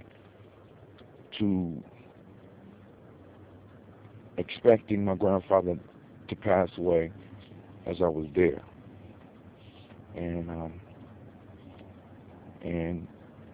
don't know if you're gonna make it through the night. So, if you have any comments in your journey in dealing with this, go and put a comment down, write something down, because you never know who else it can help. Because that's what it's about. This journey is, we got to leave little way stations that we have in our lives. We need to be able to leave little messages to help other people that come by. That's the importance of the myths and the stories and the legends, and your stories and your myths and your legends. That's the importance of writing them down, because they provide a roadmap. Because on this journey, we don't use cartographical maps. We use spiritual maps. We use stories. We use metaphors. We use symbols. And we need to be able to lead those things so other people can find them and make their journey easier. I honestly believe that if we don't leave our story behind, if we don't leave the little clues behind, if we don't leave our little insights behind, we almost wasted our lives. I ain't going to say almost. We wasted our lives. If Cleveland's journey is harder than mine, if Wisdom's journey is harder than mine, if Ron's journey is harder than mine, if Keisha's journey is harder than mine, if Afua's journey is harder than mine, if Darrell's journey is harder than mine, I failed. If Gina's journey is harder than mine, I failed. All those younger, my kids and my grandkids, if their journey is harder than mine, then in many ways I have failed. So I have to make sure that I leave them the maps, even if they don't pick them up. Even if they don't pick up any of the things that I'm doing or reading, it's still my job to leave those signposts when they get to certain points in their life where they could get them and know they got access to them. See, I can't make them read the maps. You can't make those that's coming behind you read the maps. But what you can do, you can't leave them, because you never know who may get it. It might not be nobody directly in your bloodline, but it will benefit them. And then they will remember you. And in a sense, feed your spirit in that other world. But this has been Brother Hatem. You know, I appreciate y'all checking in on me and listening to the podcast, because the outpouring of support has been incredible. I went from maybe 100 people listening to over 700 and over 1,200 total listens so far, and people are downloading and checking out my other materials. Although, you know, there's not a lot of financial support coming. There's a lot of people that may be getting something from my rants, you know, and I appreciate you. I really do. Support the journey. If it ain't nothing but taking a glance at what I'm writing, support the journey. I appreciate that. And feel free to add to it, because it's not just Hatem's journey, it's Gye-Nyame's journey. Gye-Nyame covers everything, every living thing on this planet.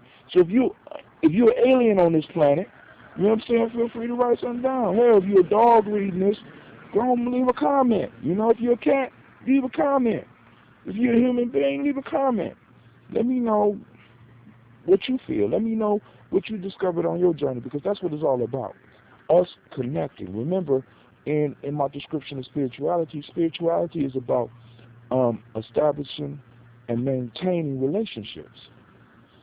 And my attempt in establishing and maintaining those relationships, well, establishing a relationship is putting out the podcast. Maintaining the relationship is continuing to put out the podcast and continuing the blog, and to make myself available to discussions around these matters as far as the journey. So this is Brother Hatem saying goodbye for about the third time. Y'all have a good night. And with that, I say peace.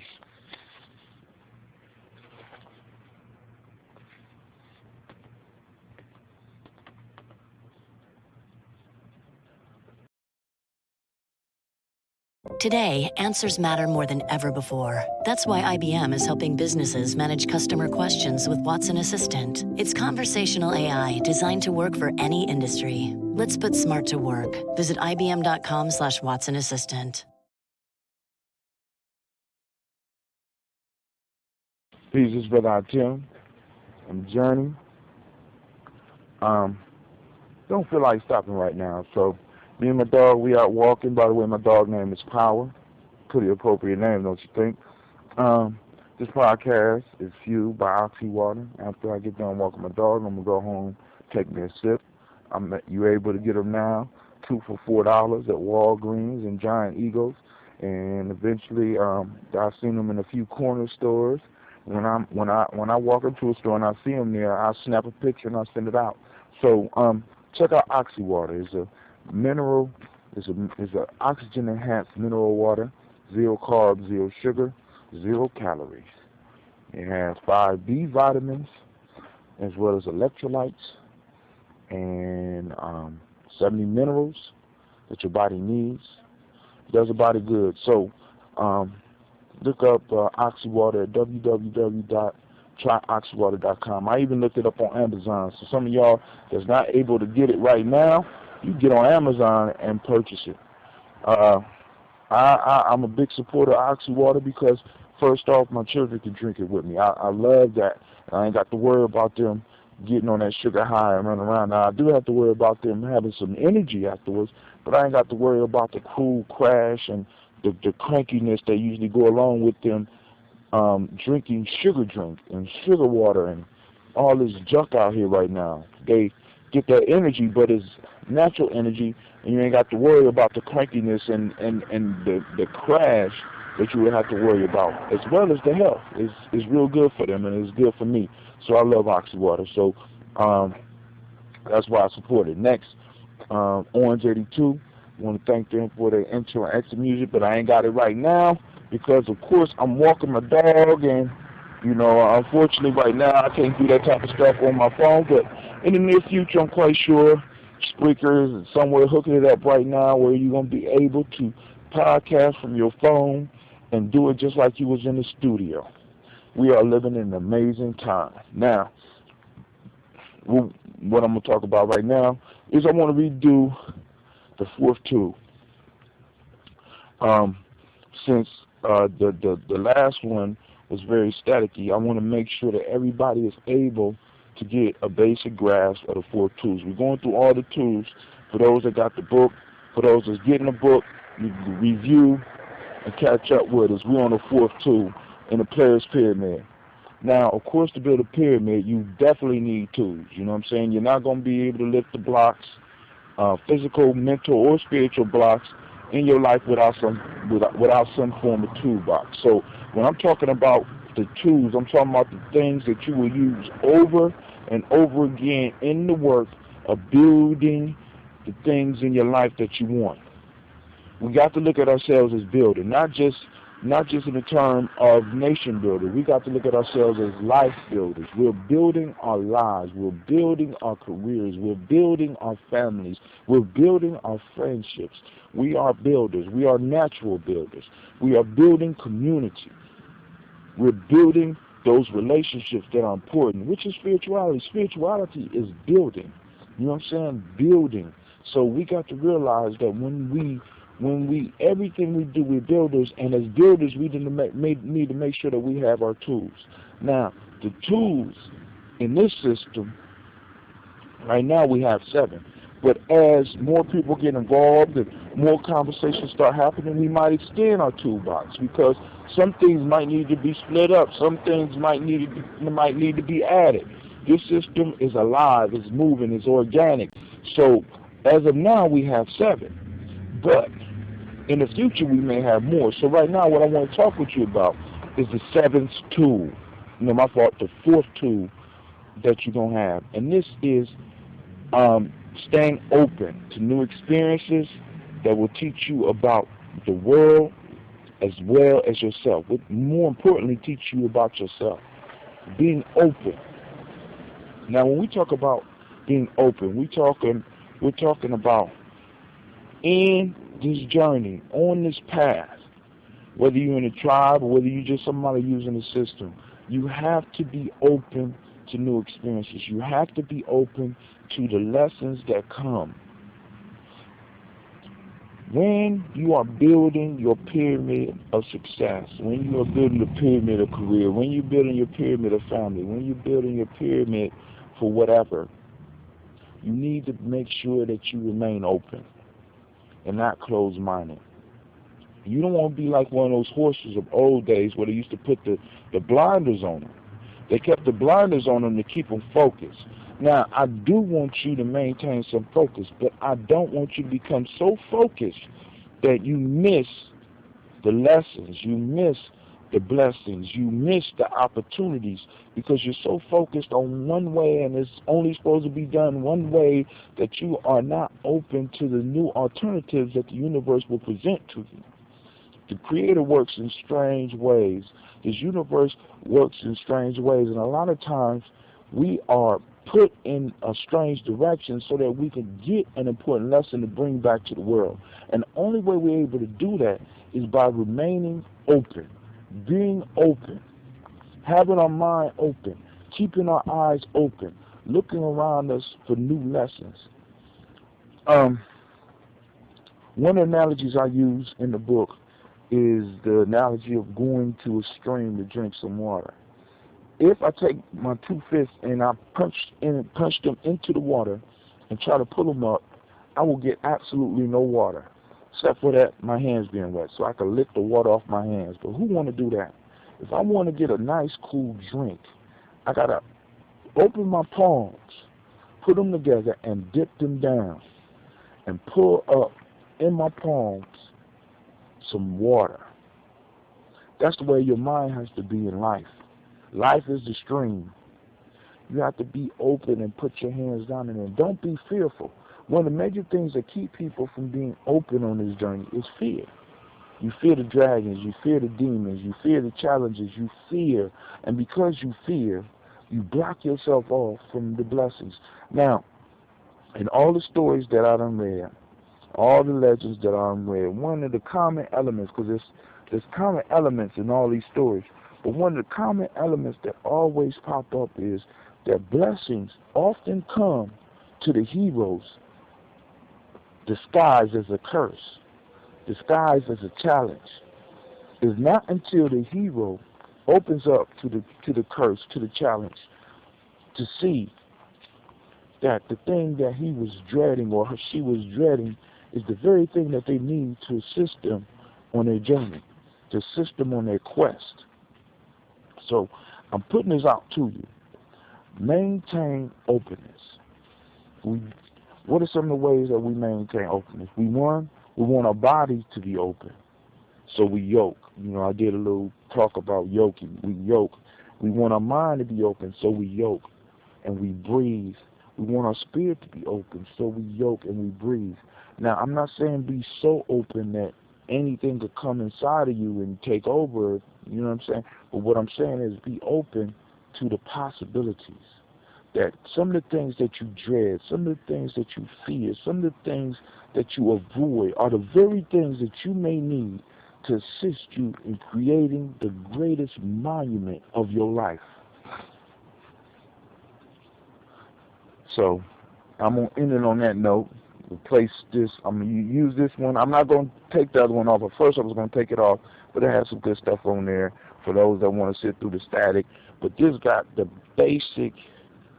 This has the basic things behind tool number 4, remaining open. Now, remember, you're going to learn new things about the world, and more importantly, you're going to learn new things about yourself.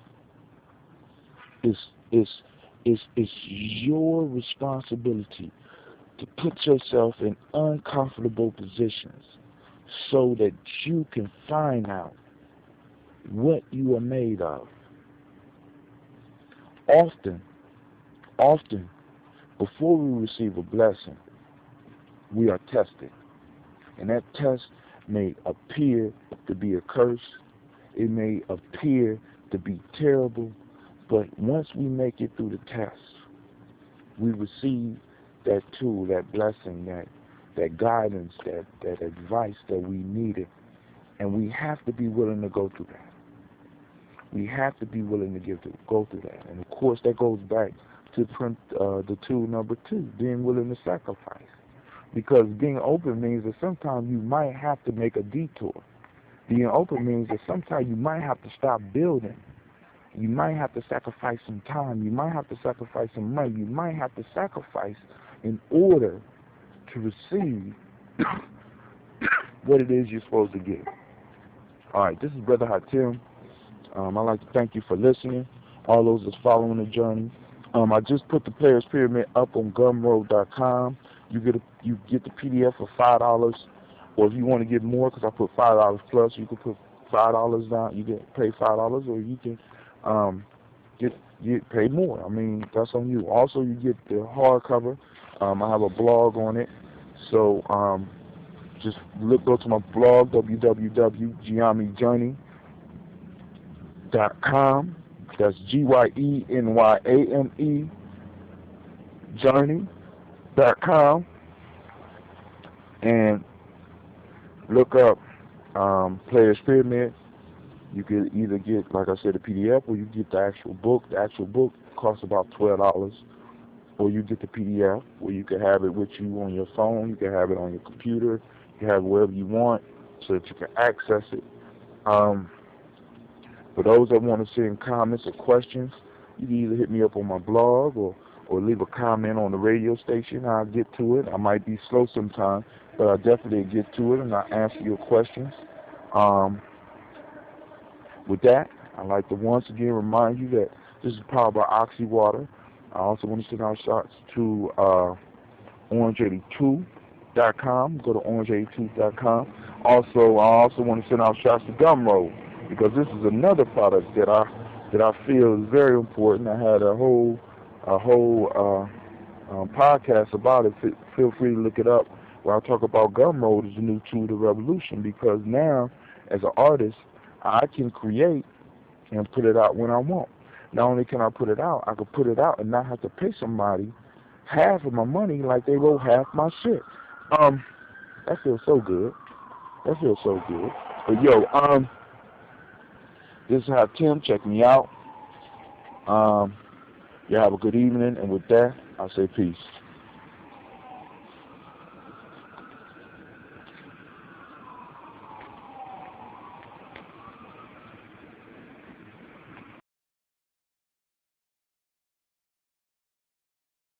Today, answers matter more than ever before. That's why IBM is helping businesses manage customer questions with Watson Assistant. It's conversational AI designed to work for any industry. Let's put smart to work. Visit IBM.com/Watson Assistant.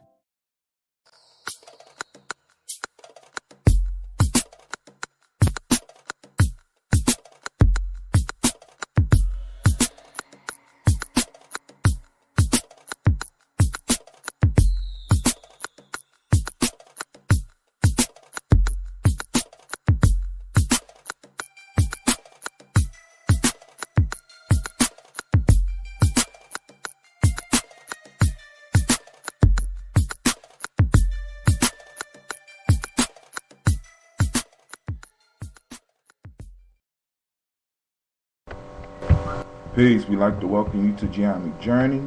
This is Brother Hatim coming at you with another podcast, and I'm live. So let me go on and finish this up real quick. I was actually trying to do a quick podcast, but I set the settings for live broadcast, which is going to take a little bit more time.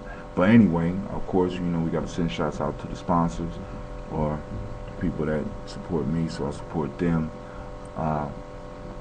Oxy Water. Go to tryoxywater.com. Check it out. It's an excellent drink. The world's first oxygenated mineral water. It has several different flavors. My two favorites are Oxy Water Black and mixed fruit. Mixed berries. So give it a try. Try it out. Also, we want to send shots out for Orange82 for allowing us to use their music as intro and exit music for the journey. I hope your day is beautiful. I hope you got the redo of number 4, and if not, maybe you got number 5 and was satisfied. But this is going to be a quick one. This is one of the most important ones, and this is a paradigm shift for many people. In this 5th tool, we learn not to see failure, only feedback. We get rid of the word failure. I've seen a lot of people avoid trying new things because this term failure, fear of failure. And I think what happens is that people mix up their actions with who they are, when we need to start really understanding that in order to start something new and to do something new, we always going to get some feedback. All the feedback is not going to be good. As a matter of fact, if all the feedback was good, we would be able to progress. It's the bad feedback that we're able to get and able to use and able to analyze that makes us better, that moves us towards greatness, that moves us towards mastery. If we was good at everything, there would be no need for a player's pyramid. There would be no need for all these self-help gurus. There would be no need for any of the services that many of us receive. Failure is an important part of growth. If we do not fail, and if we fear failure, we fear growing. Now, in the African Open Institute Tree of Life, they say when enough is understood, death is conquered. When enough is understood, death is conquered. And I think that when we look at life in this way, we look at life as a university. We look at life as an education process through which we get feedback. That feedback sometimes comes looking like failure, but that failure is the actual building block to move us towards mastery, to move us towards being better. So as we're building our pyramid, we want to take our focus off the word failure and start learning to look at the word feedback.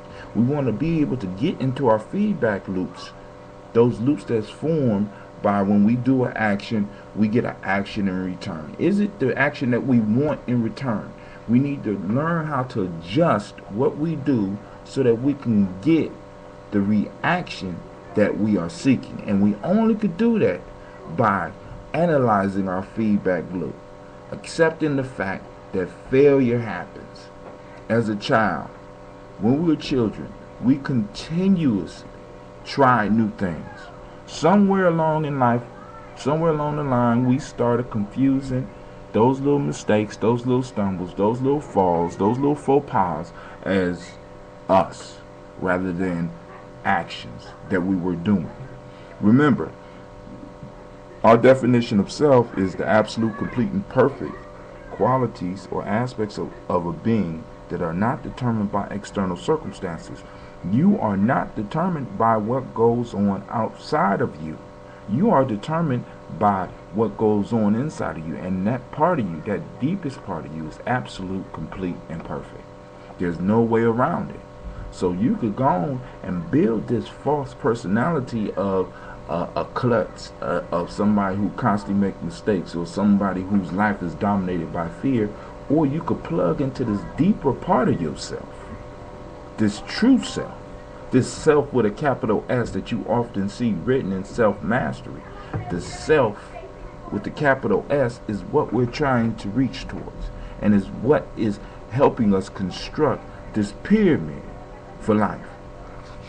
I'm going to give Spreaker a couple of seconds to drop their words, and I suggest that everybody get a Spreaker station. And so here we go.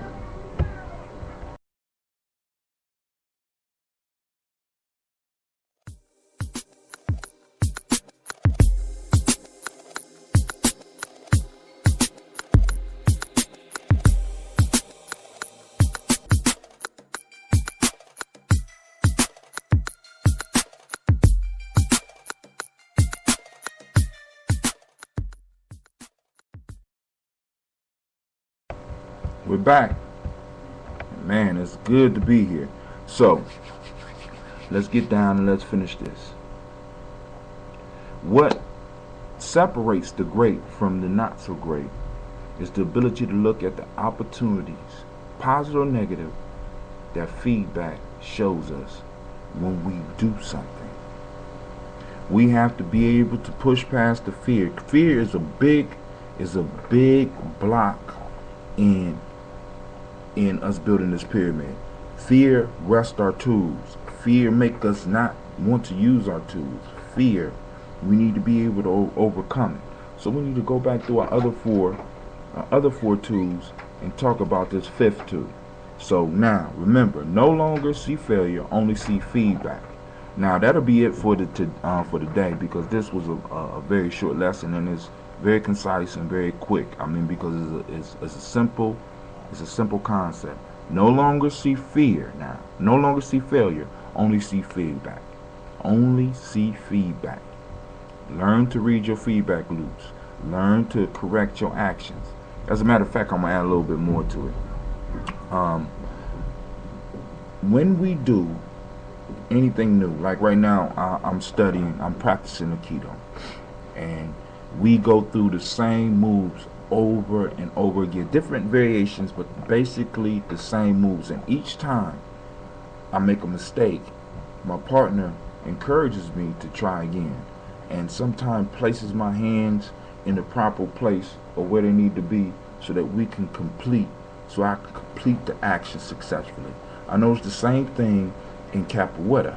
When I'm learning, the teacher makes us do kicks over and over again, so that we can start learning how it feels, learning how to do it properly, and eventually you turn out doing it naturally. When we start this thing called practice, when we start practicing, we get feedback. Practice provides us with the feedback we need. So practice needs to become part of your life.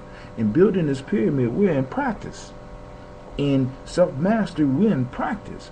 When I have meetings with my family, with my tribe, we are in practice. And we practice these concepts. Sometimes we do good, sometimes we do bad. Sometimes we make people upset, sometimes we make them happy. We are constantly in practice, and in practice you always have feedback, and you always know how to correct those actions so that you could do them better next time. So now, get to practice. This is Brother Tim. I'd like to thank you for joining the journey. Once again, I'm sending out shots to Oxy Water. I'm also sending out shots to Orange 82, and once again I'm saying check out my site on Gumroad. You can find Hatim, HA2TIM at Gumroad, and you could download and support the journey that way, or you could go to my blog and you could download some things. With that, this is Brother Hatim, and I'm saying peace.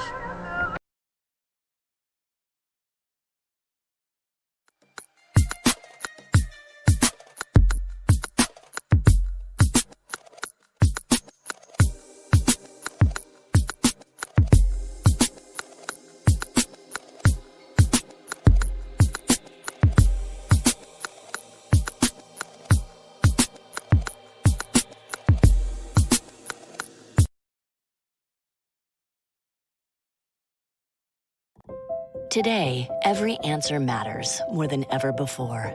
Because whether it's about health, deliveries, or finance, some things just can't wait. That's why IBM is helping businesses manage millions of calls, texts, and chats with Watson Assistant. It's conversational AI designed to help your customers find the answers they need faster, no matter the industry. Let's put smart to work. Visit ibm.com/Watson Assistant to learn more. Today, every answer matters more than ever before. Because whether it's about health, deliveries, or finance, some things just can't wait. That's why IBM is helping businesses manage millions of calls, texts, and chats with Watson Assistant. It's conversational AI designed to help your customers find the answers they need faster, no matter the industry. Let's put smart to work. Visit ibm.com/Watson Assistant to learn more.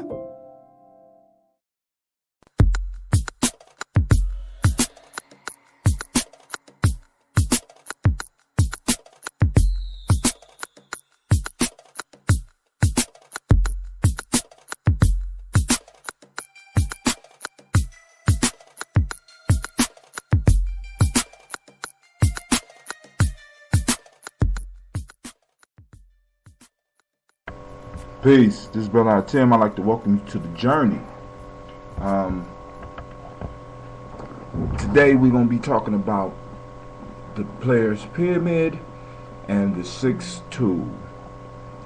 Those that's been following, we have covered 1 through 5. And I'd like to thank those that are tuning in because you give me encouragement.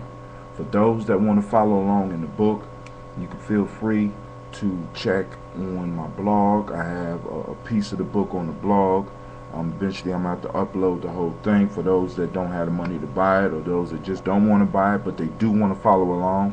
Also, you can go to gumroad.com, look up HA2TIM, and get the book so that you can follow along and you can read the words for yourself, because what I'm doing right now is just basically adding to the information.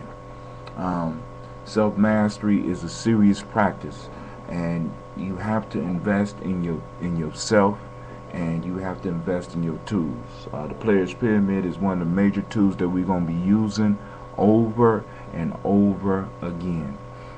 So get it any way you can. I offer the PDF once again on Gumroad. You can look up Gumroad, Hatim, HA2TIM. It's $5 as a PDF and $5 plus. So if you want to give more to support the journey, you can, because realize that basically all the proceeds go back to my practice. I love helping people, and I do this out of a passion. And I'm building that core group of individuals that understand that and will work with me to help to try to support that. So I don't just like asking people for money or just having a non-profit and going for grants. I believe that there's enough money out here, there's enough resources and enough people who need something to give to, something positive to give to out there, that will eventually start purchasing and supporting this. This year, thanks to some of the donations that's coming and some of the partnerships that I have formed, it appears that we may be able to take almost 24 young men up to Simba Camp this year. Woo! That's hot. You know what I'm saying? And so and that's because of you. That's because y'all keep me motivated. With whether it's one person reading my blog or 2 people listening to the podcast or vice versa, those few of you that take the time to actually invest in me, give attention to what I'm trying to do and feel what I'm trying to do, I greatly appreciate it. So I'd like to thank you. Join my blog.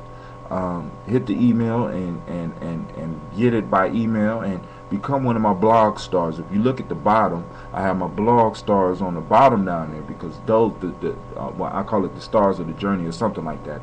But these are the individuals that keep up with the journey on a consistent basis. Now, here we go, the 6th tool.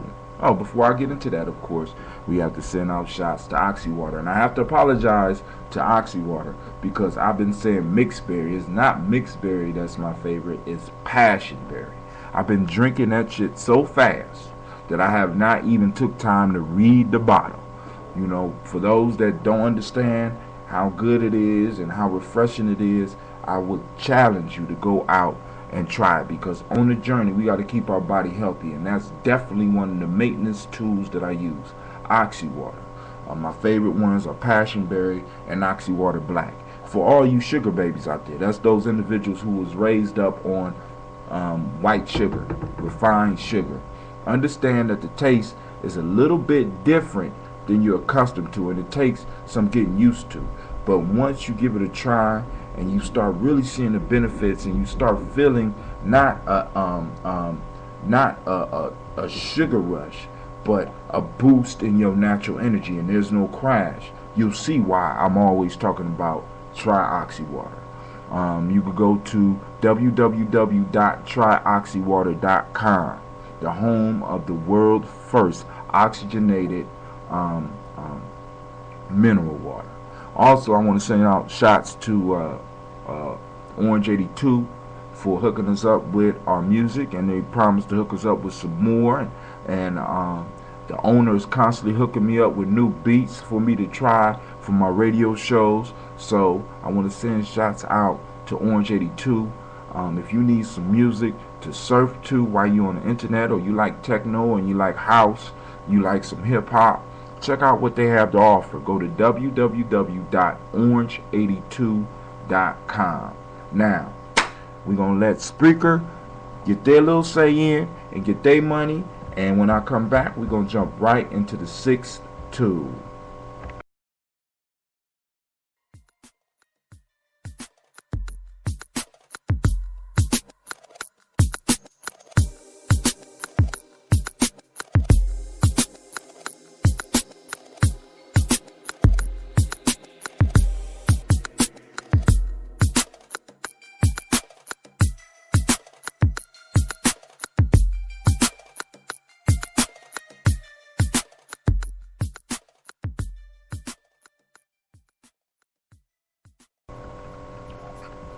We're back. We're up and we're jumping, and I'm excited to get into this tool. This is an important tool. All the tools are important, but this tool right here is one of the most powerful tools that you will have in your personal toolbox.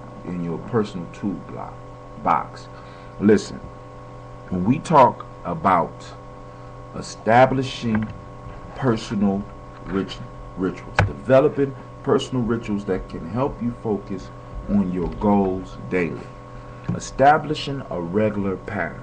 Because one of the things that I have noticed with people who are very successful, with people who are passionate about something, they set up rituals, whether they do it on purpose or whether they do it subconsciously. They set up rituals that they follow to kind of put them in tone or in tune with what their goal is.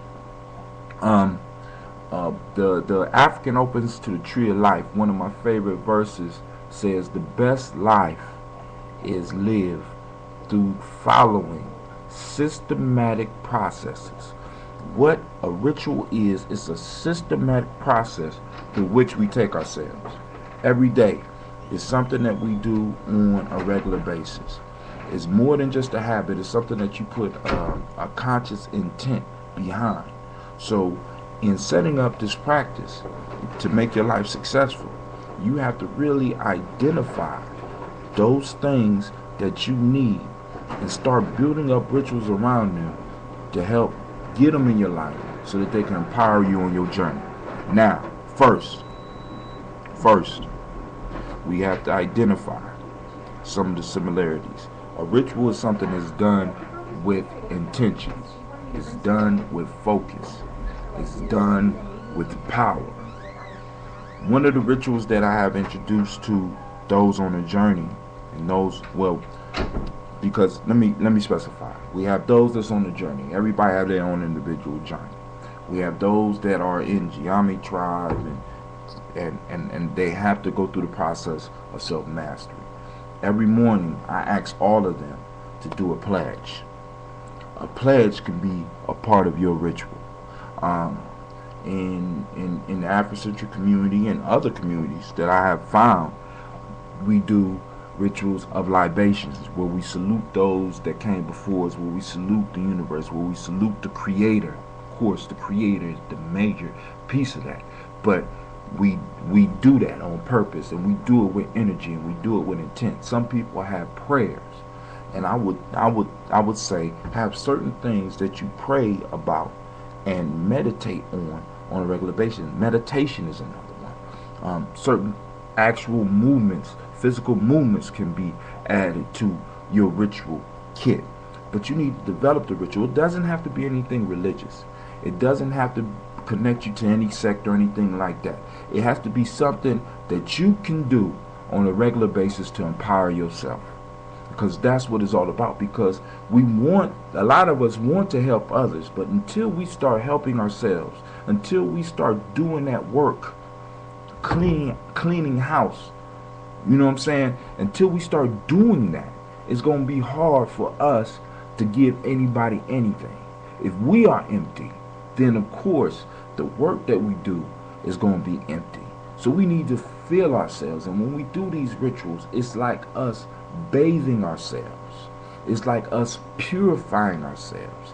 It's us putting something into practice, something physical where we can actually start gauging the results afterwards. Every day, or when I do a keto, before we start practice and when we end practice, we stand in front of what they call the showman, or the head of the school. We face a picture of the master sensei. They call him old sensei, the founder of Aikido, and we bow. Now this sets a certain tone for the whole class, because a certain seriousness comes into the class when we show that respect.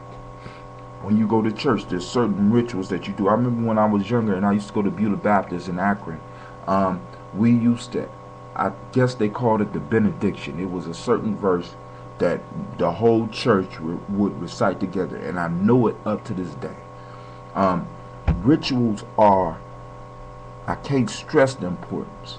This is one of the most important tools, and it will help you perfect each building block of your personal pyramid.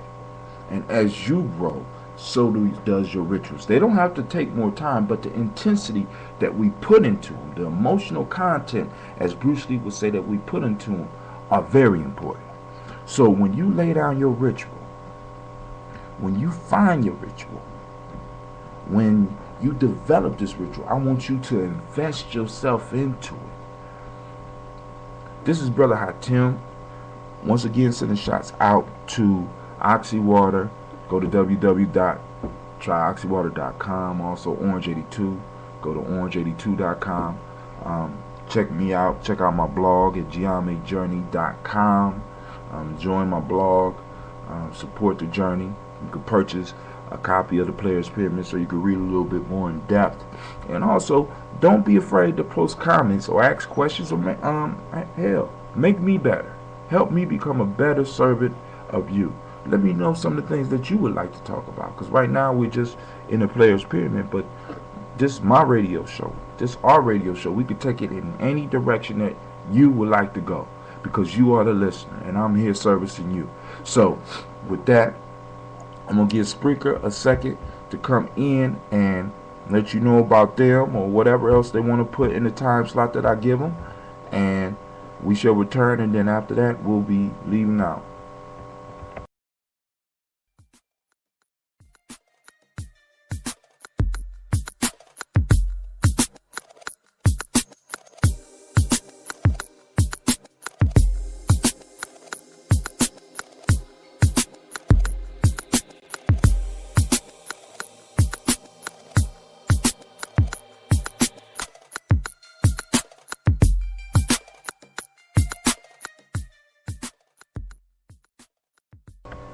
We're back. We're back.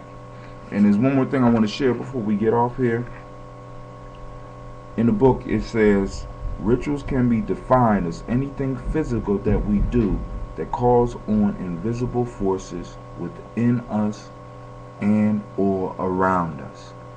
When we start doing these rituals, we must understand that we're not only calling on the spiritual force and directing and focusing that spiritual self within us, we're also calling on those energies that are around us to help us. So begin your journey. Get your rituals together. If you need help developing one, feel free to hit me up at GyeNyameJourney.com. Hit me up with a comment on my podcast here that you're listening to, and I will get to you as soon as I can. And if it takes me a while, understand that it is a sleight of the mind and not of the heart, because I appreciate every last one of you that take the time to take this journey with me. With that, this is Brother Hatim saying peace, and you have a beautiful day.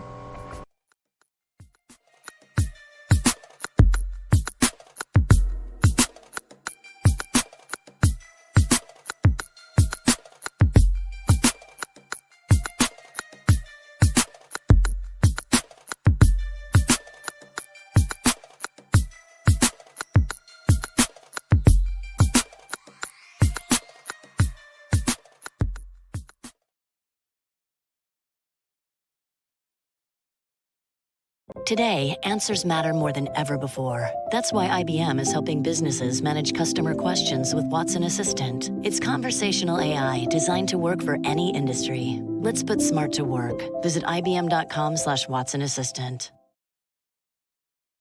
Today, answers matter more than ever before. That's why IBM is helping businesses manage customer questions with Watson Assistant. It's conversational AI designed to work for any industry. Let's put smart to work. Visit ibm.com/Watson Assistant.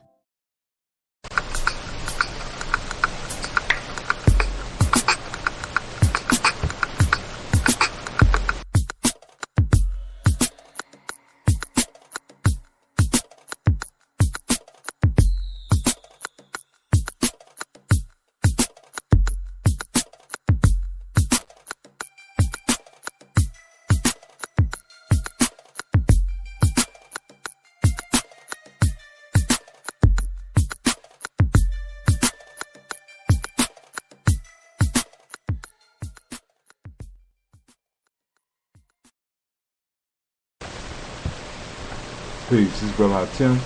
Once again, coming to you on the journey. I'd like to thank everybody that's listening. Also, of course, before we get started, let me send out shots to those people and those products that I love.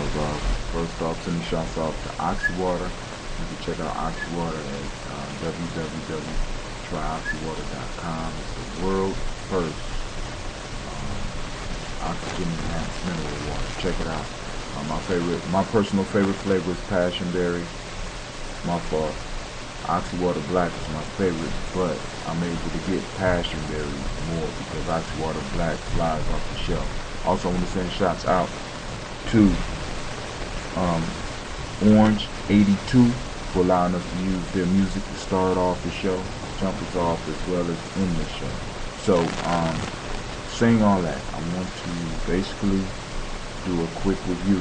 Today we're going to be discussing the Player's Pyramid. You can find the book, or at least a part of it, on my blog at GNJ.com. If you want to purchase it, you can go to Tim on CreateSpace.com, look up Tim on CreateSpace.com, or look up Player's Pyramid on CreateSpace.com. You can get the hardback. If you want the PDF, you get the PDF at Gumroad. Look up Tim on Gumroad. Look up Players Pyramid on Gumroad.com. Go to Gumroad, look up Players Pyramid. You can pick up the PDF for $5 plus. You know, I put the plus on there just in case you want to pay more to help with self-mastery and nation building that I do.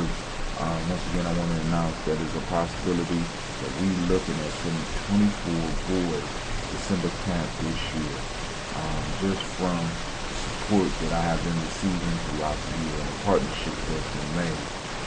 I'll be doing a little podcast about that process in the next couple of weeks as well. But now we are on tool number 7. Those of you that have stuck in, we will do a quick review and we will finish discussing tool number 7 so that next week or the week after that we get directly into the meat of this process. So what I'm going to do is I'm going to give Spreaker the opportunity to give them a commercial break. But I would suggest that everybody get a Spreaker account. You know what I'm saying? Technology is marvelous. You got your own radio station. No other time could the masses have access to the stuff that we have now. So we need to take advantage of it and spread the word. So here comes commercial.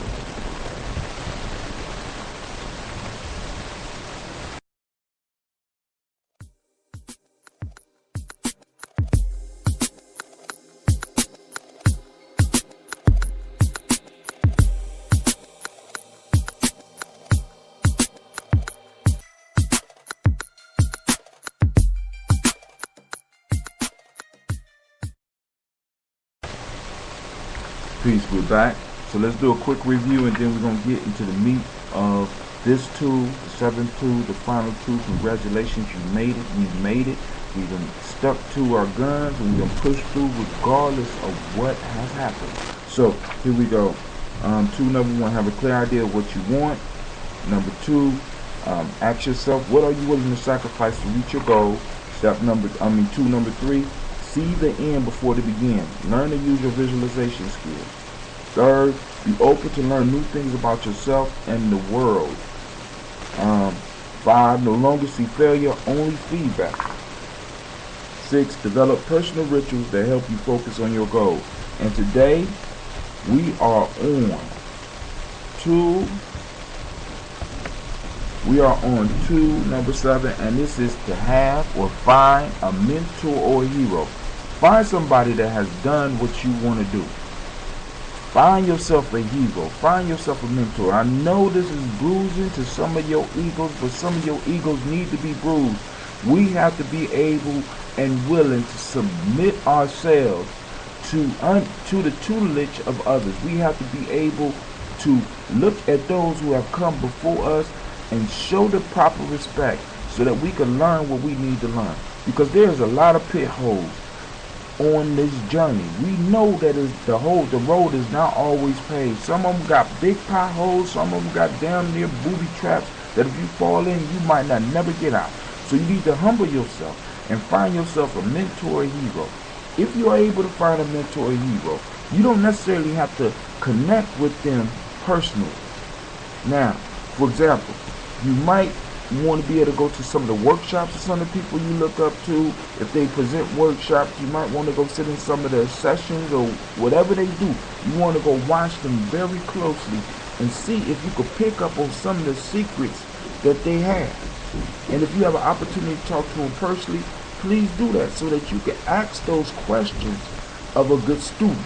You know what I'm saying? We have to be good students on this journey. We have to take notes. We have to be looking and constantly willing to learn. But that takes humbleness. That takes us having to be willing to ask the questions that nobody else will ask.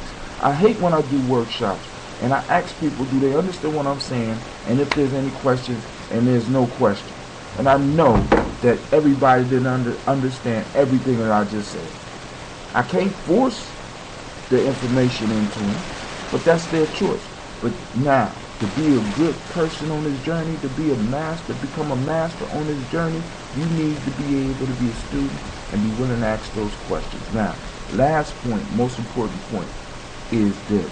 When we do find these heroes and mentors, we do not need to put them so high on a pedestal that when they fall, they die. You understand what I'm saying?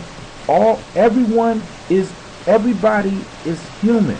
So in some form or fashion, we all have some type of flaws. And we need to be able to realize that as individuals on the journey. As a matter of fact, we need to embrace that a little bit more than everybody else.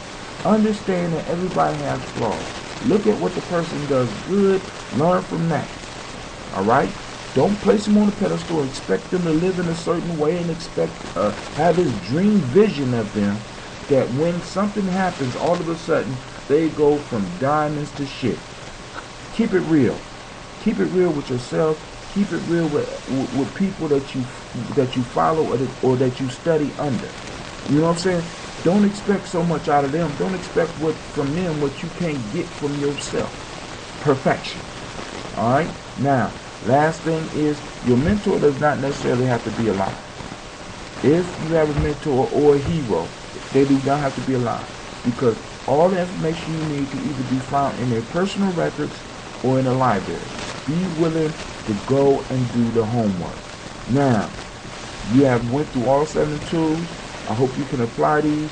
Get ready, because we're going to hit the principles hard.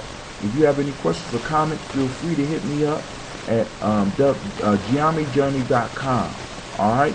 Once again, I want to send shouts out to Oxywater, and also I want to send out shouts to Orange 82 for allowing us to use their music, which you are about to hear right now.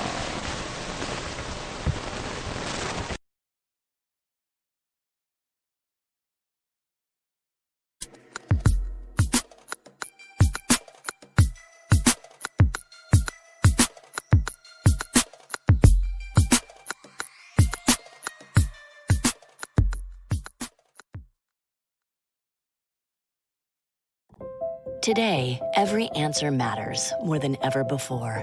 Because whether it's about health, deliveries, or finance, some things just can't wait. That's why IBM is helping businesses manage millions of calls, texts, and chats with Watson Assistant. It's conversational AI designed to help your customers find the answers they need faster, no matter the industry. Let's put smart to work. Visit ibm.com/Watson Assistant to learn more. Today, answers matter more than ever before. That's why IBM is helping businesses manage customer questions with Watson Assistant. It's conversational AI designed to work for any industry. Let's put smart to work. Visit ibm.com/Watson Assistant.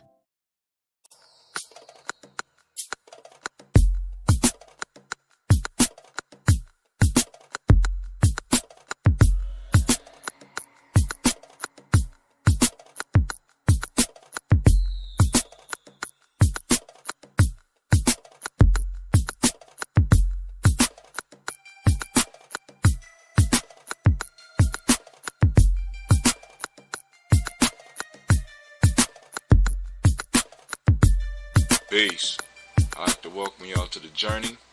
This is Brother Hot Tim, and this is, in a sense, a celebration podcast because I have went out and invested in a mic, and hopefully this will come through a little bit clear because I was concerned about irritating some of my listeners with the crackling sound of the mic. I was at the mercy of the mic on the computer, which is not a good thing to be if you trying to take this seriously. So I went out and invested in a little USB mic, and we're going to test it out today on this episode.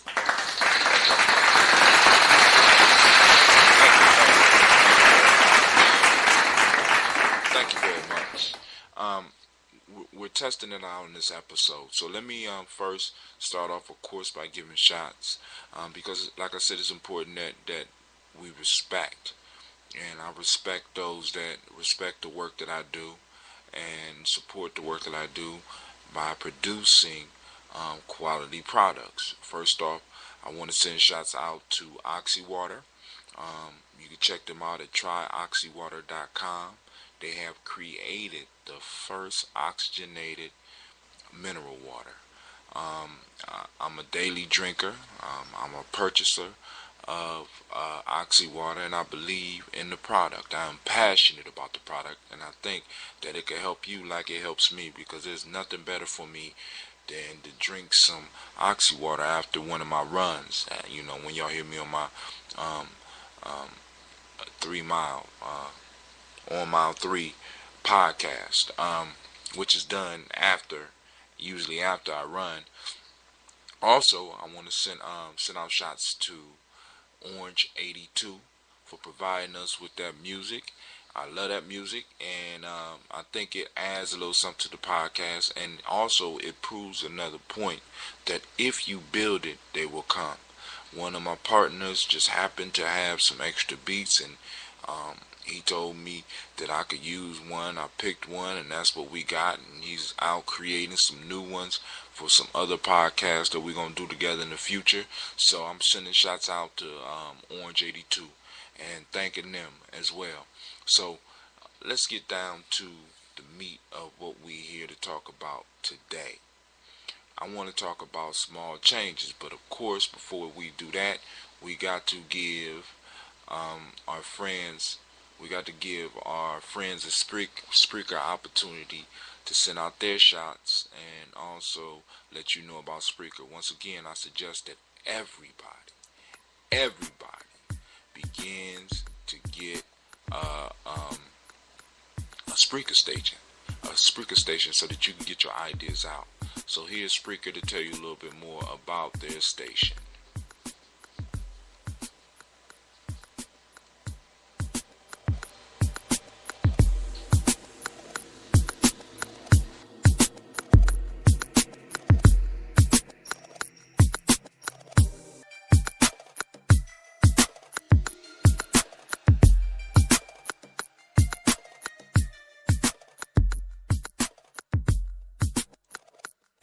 I would have did this show live, but I wanted to make sure that the mic was hot, and I wanted to make sure that you would be able to hear me and make sure that it was as clear as possible.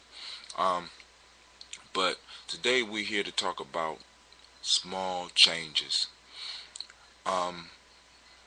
With my experience in different art forms, as far as martial arts, sports, even some writing and poetry, one of the things that has continued to amaze me is the power of this thing called small changes. Small changes are only small in name. It's those little adjustments that you make when you are in the process of learning something that makes the biggest difference. You might not even remember making the adjustments, but when you make these small adjustments, in the long run, it makes you better at what you do. And I want us on the journey to start appreciating some of the small changes that we could do, that we could make in our lives, and that we do make in our lives to make our journey to mastery a lot simpler.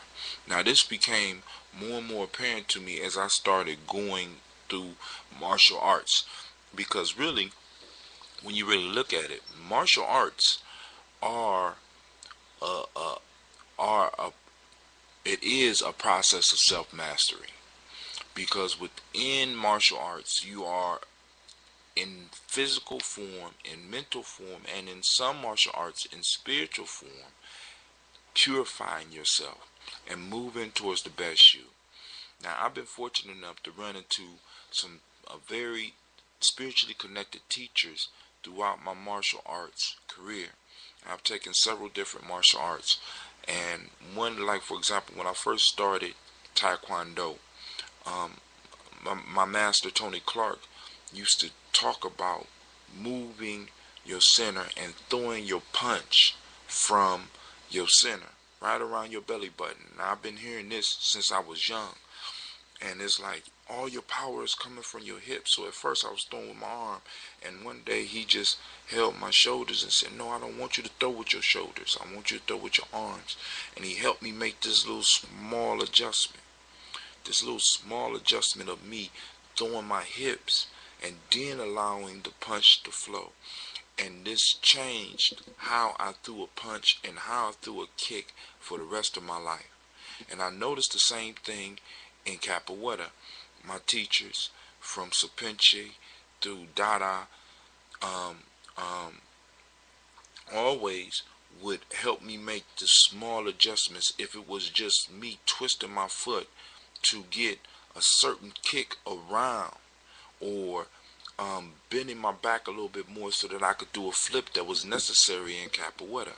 I'm also noticing how in Aikido, how just a little shift in your center can not only empower you, but also take away power from your opponent. And I'm saying all that to say this. In our lives, when we want to maximize our power, we need to stop looking at the big things, the big outcomes and all that stuff down the road, and start looking at the small changes that we can make to get us to where we want to go. Because a small twist of a technique that you're using, a small smidgen, a 1 degree move will maximize. When you look at it from a larger perspective, it grows. That 1% grows and improves everything else that you're doing. So start looking for the little small changes you can make. You want to change a habit. Don't worry about knocking it off right away. Start small. You want to change your behavior. Don't try to just smash the whole behavior right away, because you're going to fail, just like with any addiction. So you have to start small and start working your way to where you can actually be able to operate without that behavior. You want to change a certain gesture. You want to stop doing certain things. Start with the small pieces first. Start with the small little changes in your attitude, in your in your body posture, in the way that you move your eyes, just little small changes, and watch how they help you, how they catapult you towards mastery after you get the hang of them and make them a habit. This has been Brother Hatim. I'm gonna give Spreaker another chance to shout themselves out, and I'm gonna ask you to support the journey. Of course, the podcast will be available on Gumroad. You can also go to my site, www.GyeNyameJourney.com. You can purchase the book as well. You can look on the on my website. The book's on the side. Eventually, I'll have a slot on there where you can automatically click and go directly to Gumroad. All this is coming in time, and I always want to mention that all my prices vary, but I keep them low, especially when I keep them as low as I can, and they are extremely low on Gumroad. That is because I'm not really trying to make money, although it's nice to make money, don't get me wrong. I'm just trying to share my passion. So support the journey, support what I do, and support the work that I do by, giving money to get the podcast, which you could get for free, the books, which you eventually will be able to get for free, some of the old posts that I have, which you can get for free, but you're going to have to go in and find them. So take the time to check out some of the things that I have. Listen to them, and if you think that they have made an impact on your life, pay it forward. And I'll make sure that what you donate, because I can't really call it donate because this is not a non-profit, but the money that I do make does go to, some of the money goes to non-profit organizations. And once again, I want to send out shouts out to all those people who have been supporting me far as donating money to my cause, December Circle, Rescue, Release, and Restore. Like I said, this year look like we may be able to take about 24 boys from Columbus because of your support.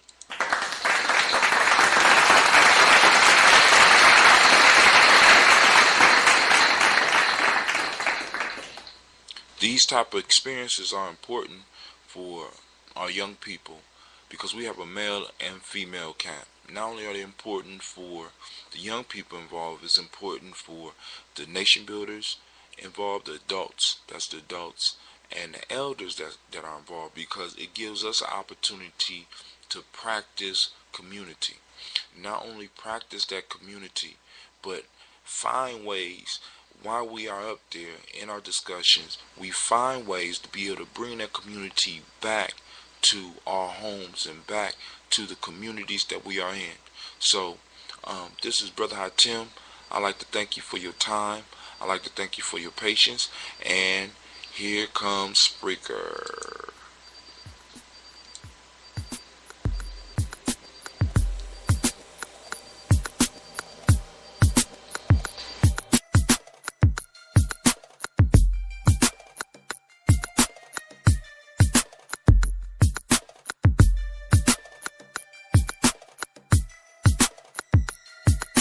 This is Brother Hatim. I'd like to say peace. Y'all take it easy.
Peace. We'd like to welcome you to the journey.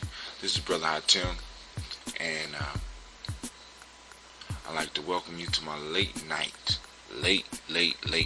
live version. I try to do a live show at least once a week, and I'm sitting up late, writing, doing some preparation, and before I get into the Players Pyramid, the first block, I need to go and salute my grandfather, who made his transition yesterday, and is settling in. And if you read my blog, I describe some of the feelings that I'm going through, and right now I am in grief. Not for him, but more so for myself, and I'm trying to find a way to work through that. I found a way, and I'm writing, and I'm on the air, and I'm sharing with you. So if there's anybody out there who has comments or questions, you can hit me on the chat. Also, I want to make sure everybody knows that my blog is up and running. It's www.GyeNyameJourney.com. I'm also thinking about how to put together a book to train nation builders for the Siba Nation and beyond. So I got a lot of things rolling around on in my mind right now, but I wanted to get this first block out of the way because I feel that this will help me, and this is important for my journey as well as for some of y'all that's been following the journey.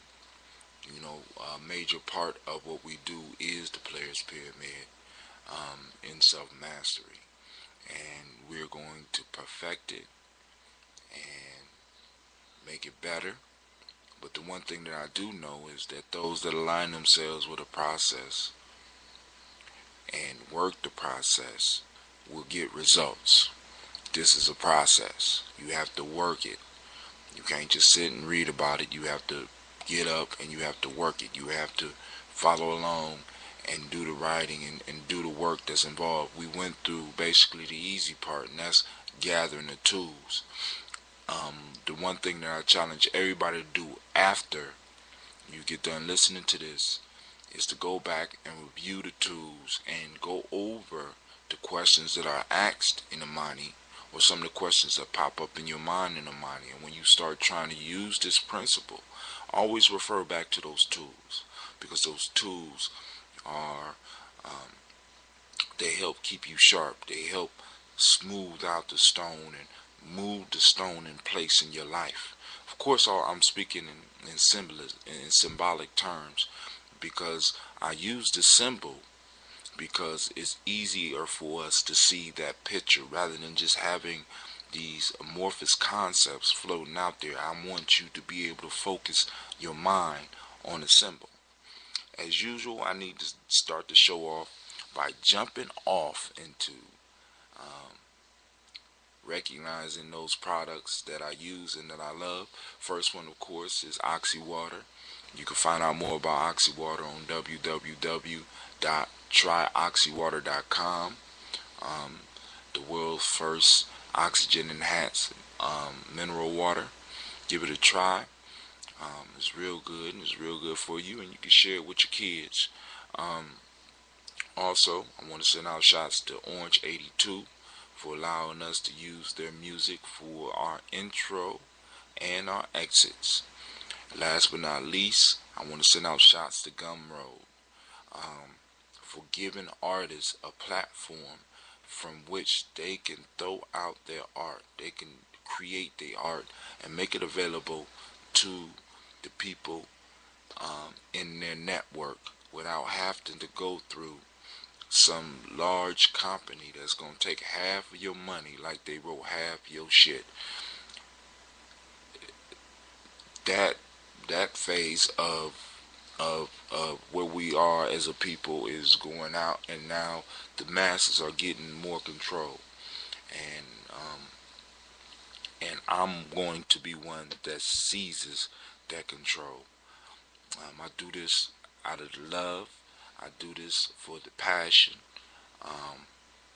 If you want to, you can support the journey by buying the books, or going to Gumroad and purchasing the podcast and the PDFs that I'll make available off of my Gumroad account. You can find it at HiTim.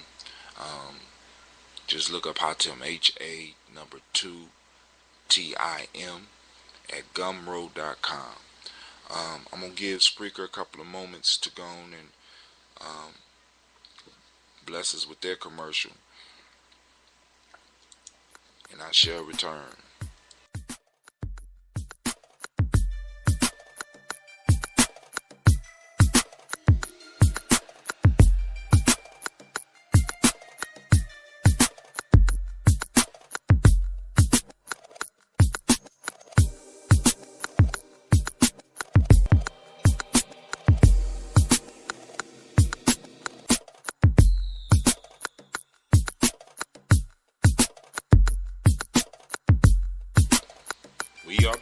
We are back, and we're up and smoking and live. I am excited to be here. Ashe. We're about to break it down and get into this first building block. Now, before I get into this, I want to read some quotes that are at the beginning of the chapter. Imani means faith. To believe with all our hearts in our people, our parents, our teachers, our leaders, and the righteousness and victory of our struggle.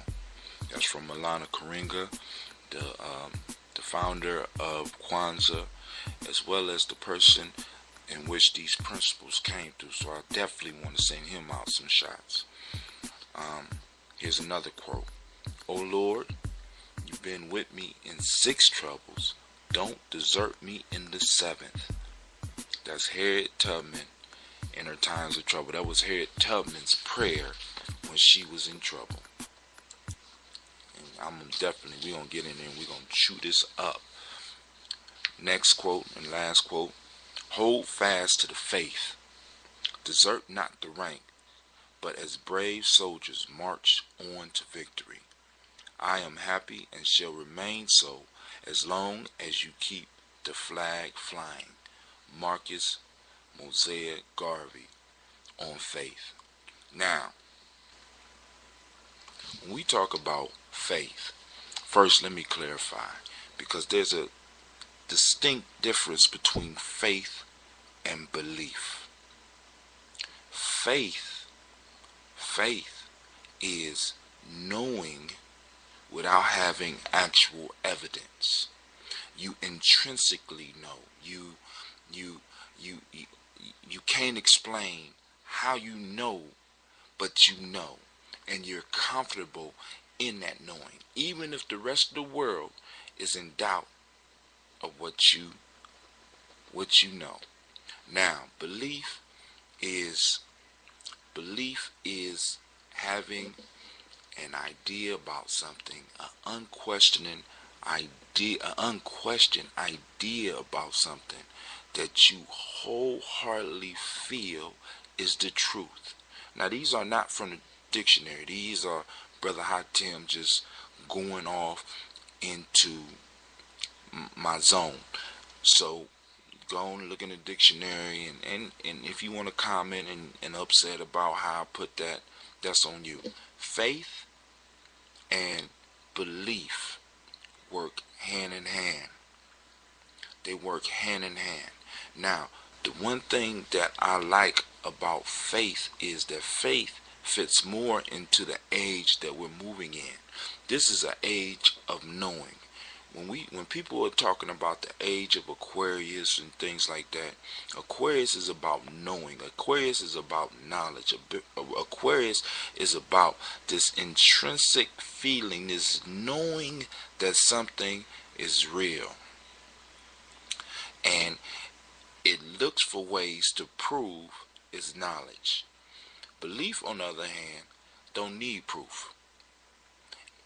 You could believe in something that's not true, but have a wholehearted belief, won't even question it. Faith gives room for questions.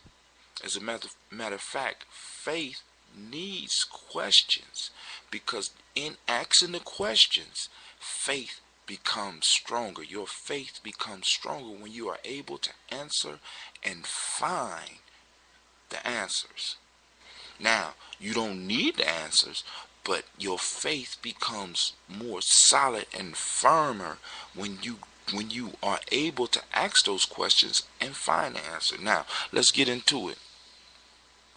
Now, one of the first things that I want to stress, that each of you individual out there, your life now is proof enough of your greatness and your ability to accomplish anything. Because out of the millions of sperm, I know some of y'all out there, it's like, here you go on that sex talk, but think about this. Out of the millions of sperm that was competing for that one egg, the one that carried your essence was the one that made it to the finish line, was the one that started the process of your life. It was the one that was able to push through all of the hard circumstances and make it to where you are now. Develop into whatever hell or heaven you going through right now. It is all the result of your innate ability, your innate power that's lying in you to make something out of absolutely nothing. Now, when we get into dealing with faith and working towards becoming the greatest being that we can become, and work towards moving towards our true self. And let me define that term self. In self-mastery, we teach that self is the absolute, complete, and perfect qualities of a being that is not controlled or not determined by external circumstances. That's you. That's the true you. Now, this thing that we're dealing with right now in our lives is our personality. This is the mask that we put on to exist in this world. And unfortunately, this mask overcomes everything that we are and puts us into a life that may sometimes be very confusing, very conflicting, and very dangerous. So that's where we at. Now, so when we start talking about activating the faith principle, activating and using faith, what we are looking at is, one, we have to be able to align ourselves with the power of faith so that we can go to where we want to go. And there's an order in which our faith should lie.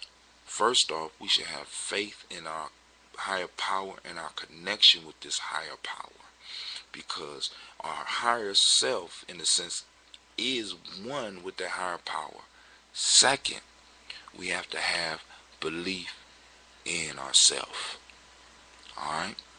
After we establish these beliefs, then and after we establish that faith, we can move into the outer realm of believing in things and having faith in things outside of ourselves.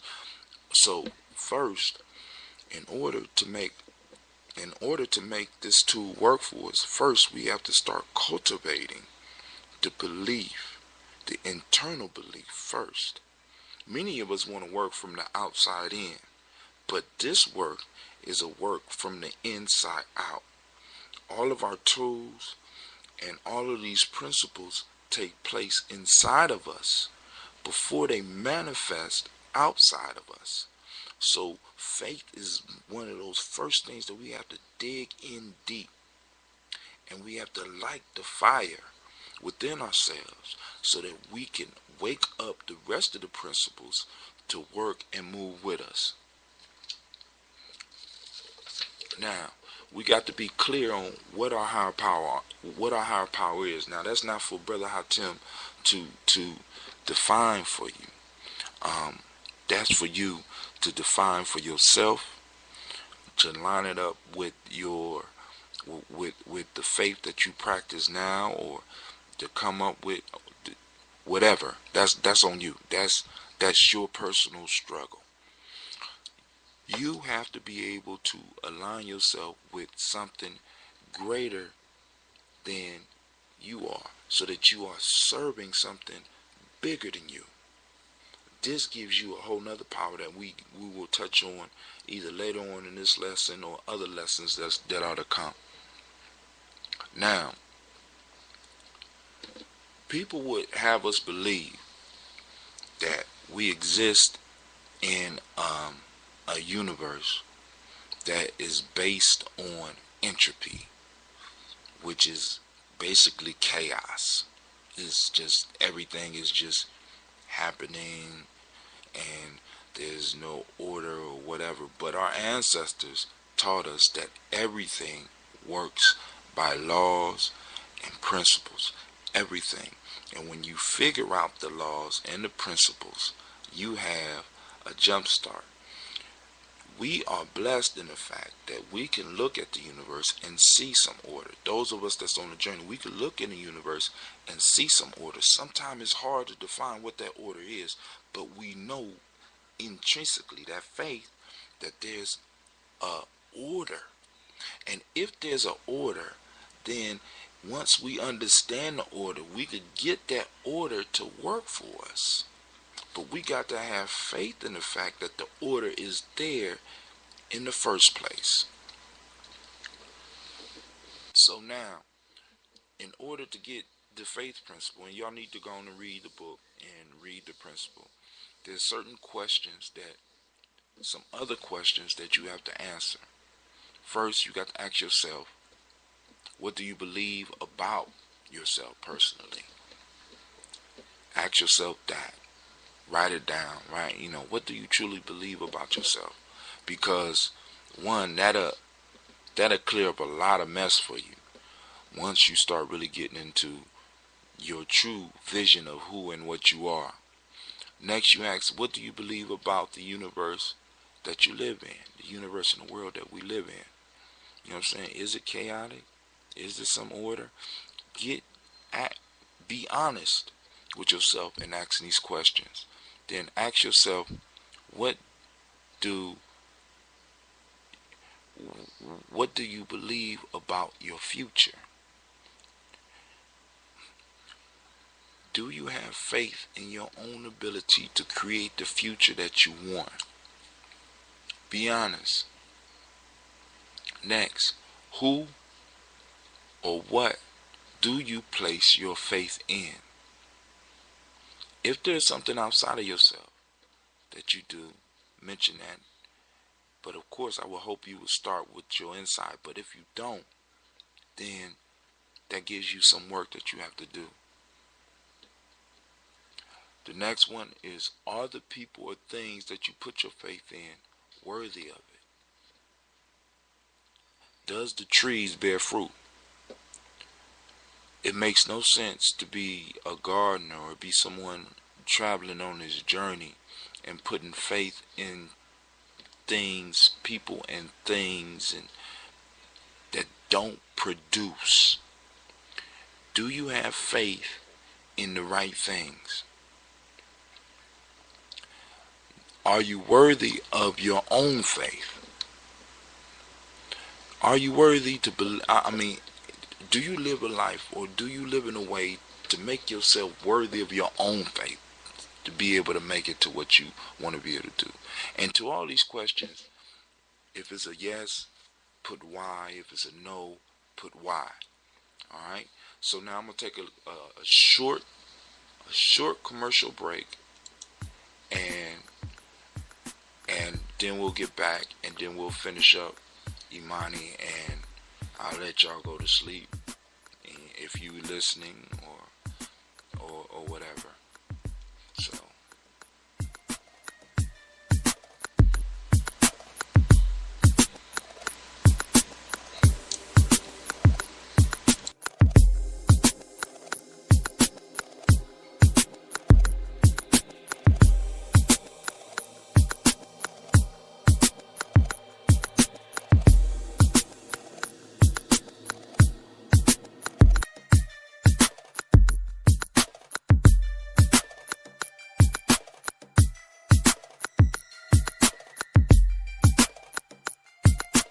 We're back on the journey. We're back.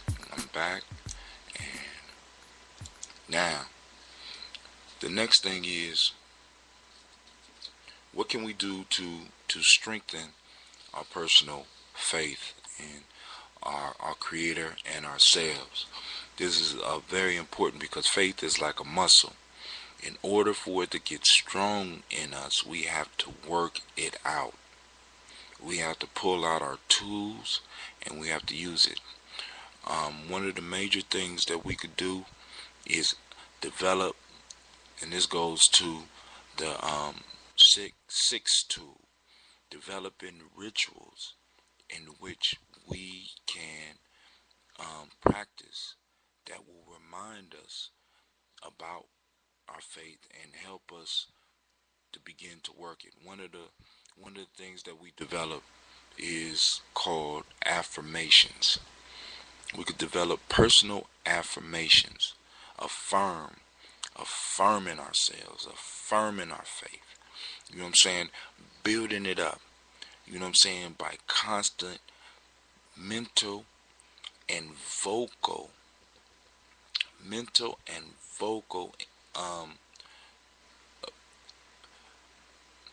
we firm it up by mentally and vocally pronouncing it, saying it over and over again throughout the day, strengthening our resolve and in a sense putting ourselves in a trance when we say these affirmations, and using these affirmations on a daily basis when we hit rocky points in our lives, when our faith is being tested and shook.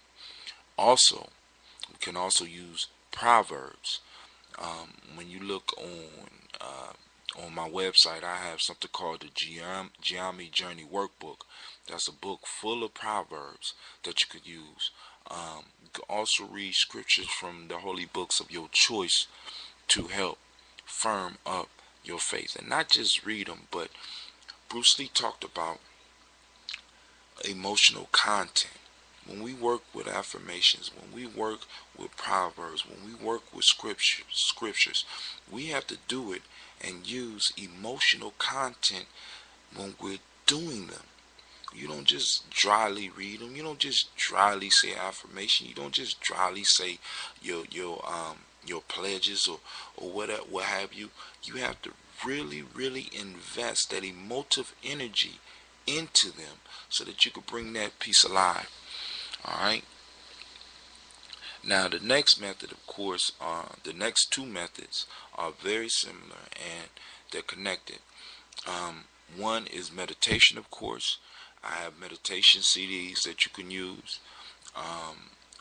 for free, or if you want to support the journey, you can get them off my blog. You could go to you could look it up on my Spreaker station, as well as you go to Gumroad and you can purchase it and support the journey. There's other CDs out there that are excellent as well. So by no means do I believe that I have the only or the best. What I'm saying is that it's there, so go on and use it. The next one is prayer. Prayer is where meditation is where we have, in a sense, a closed loop conversation within ourselves. Prayer is where we have an open loop conversation with our Creator.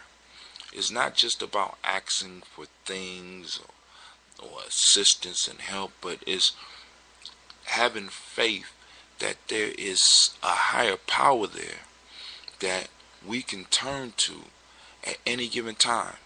We don't want to be part of the emergency prayer club.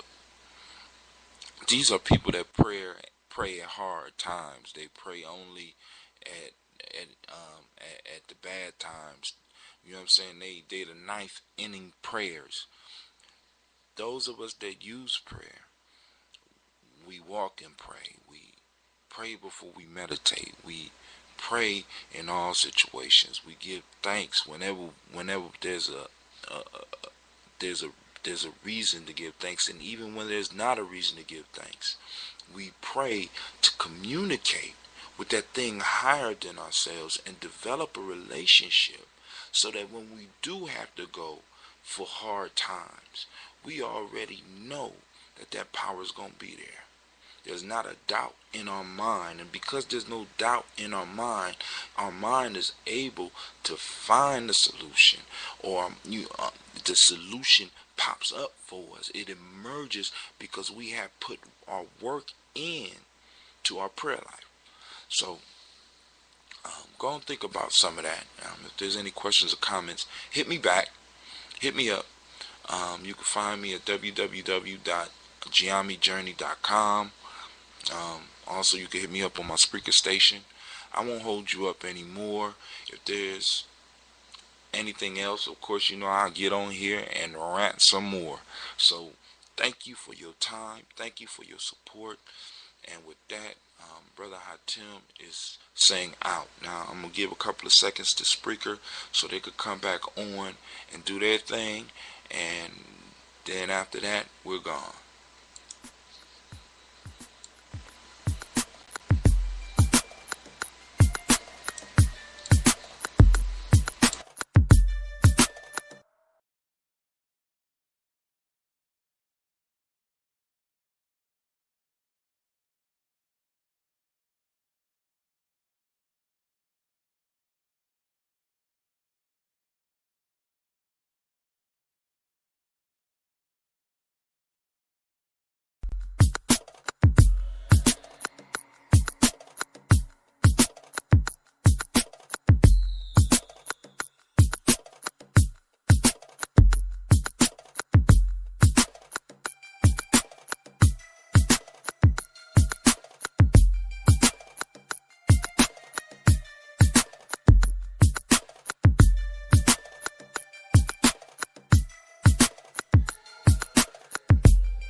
Peace.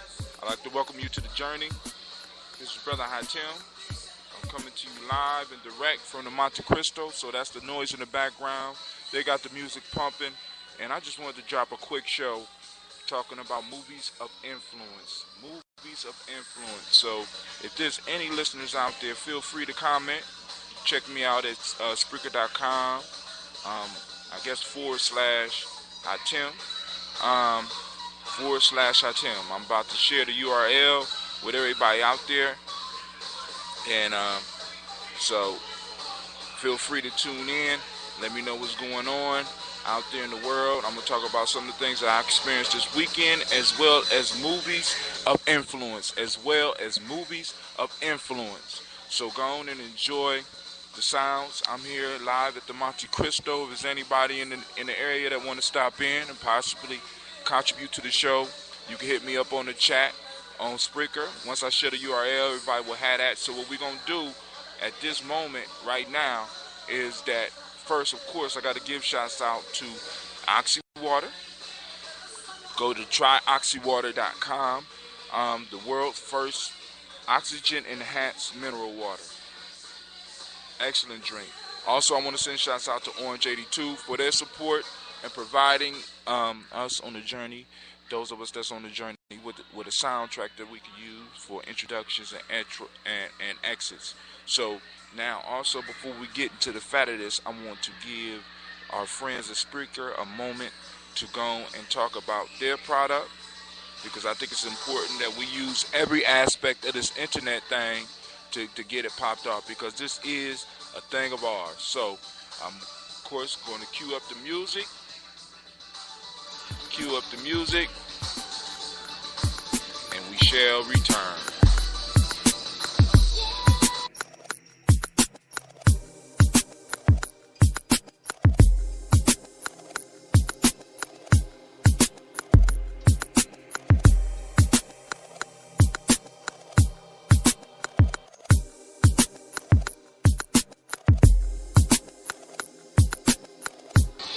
We're back, and this is Brother Hatim on a journey.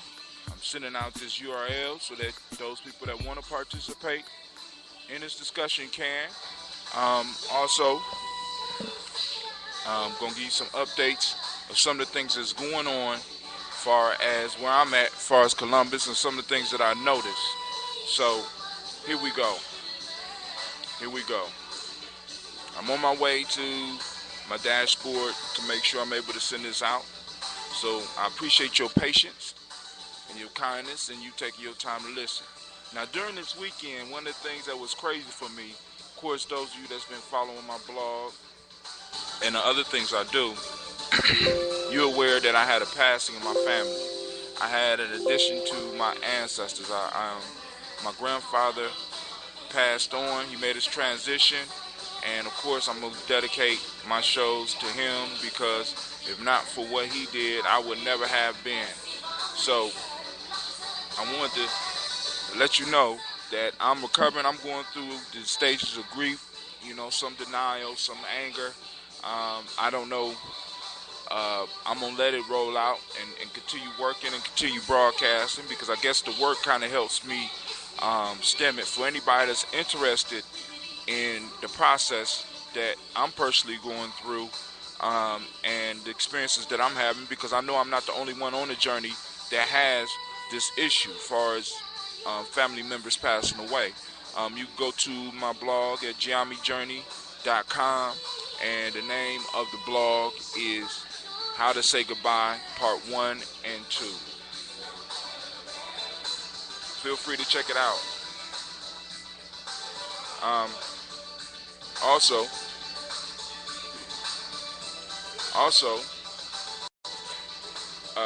one of the things that really kind of affected me this weekend, really affected everybody over here in Columbus,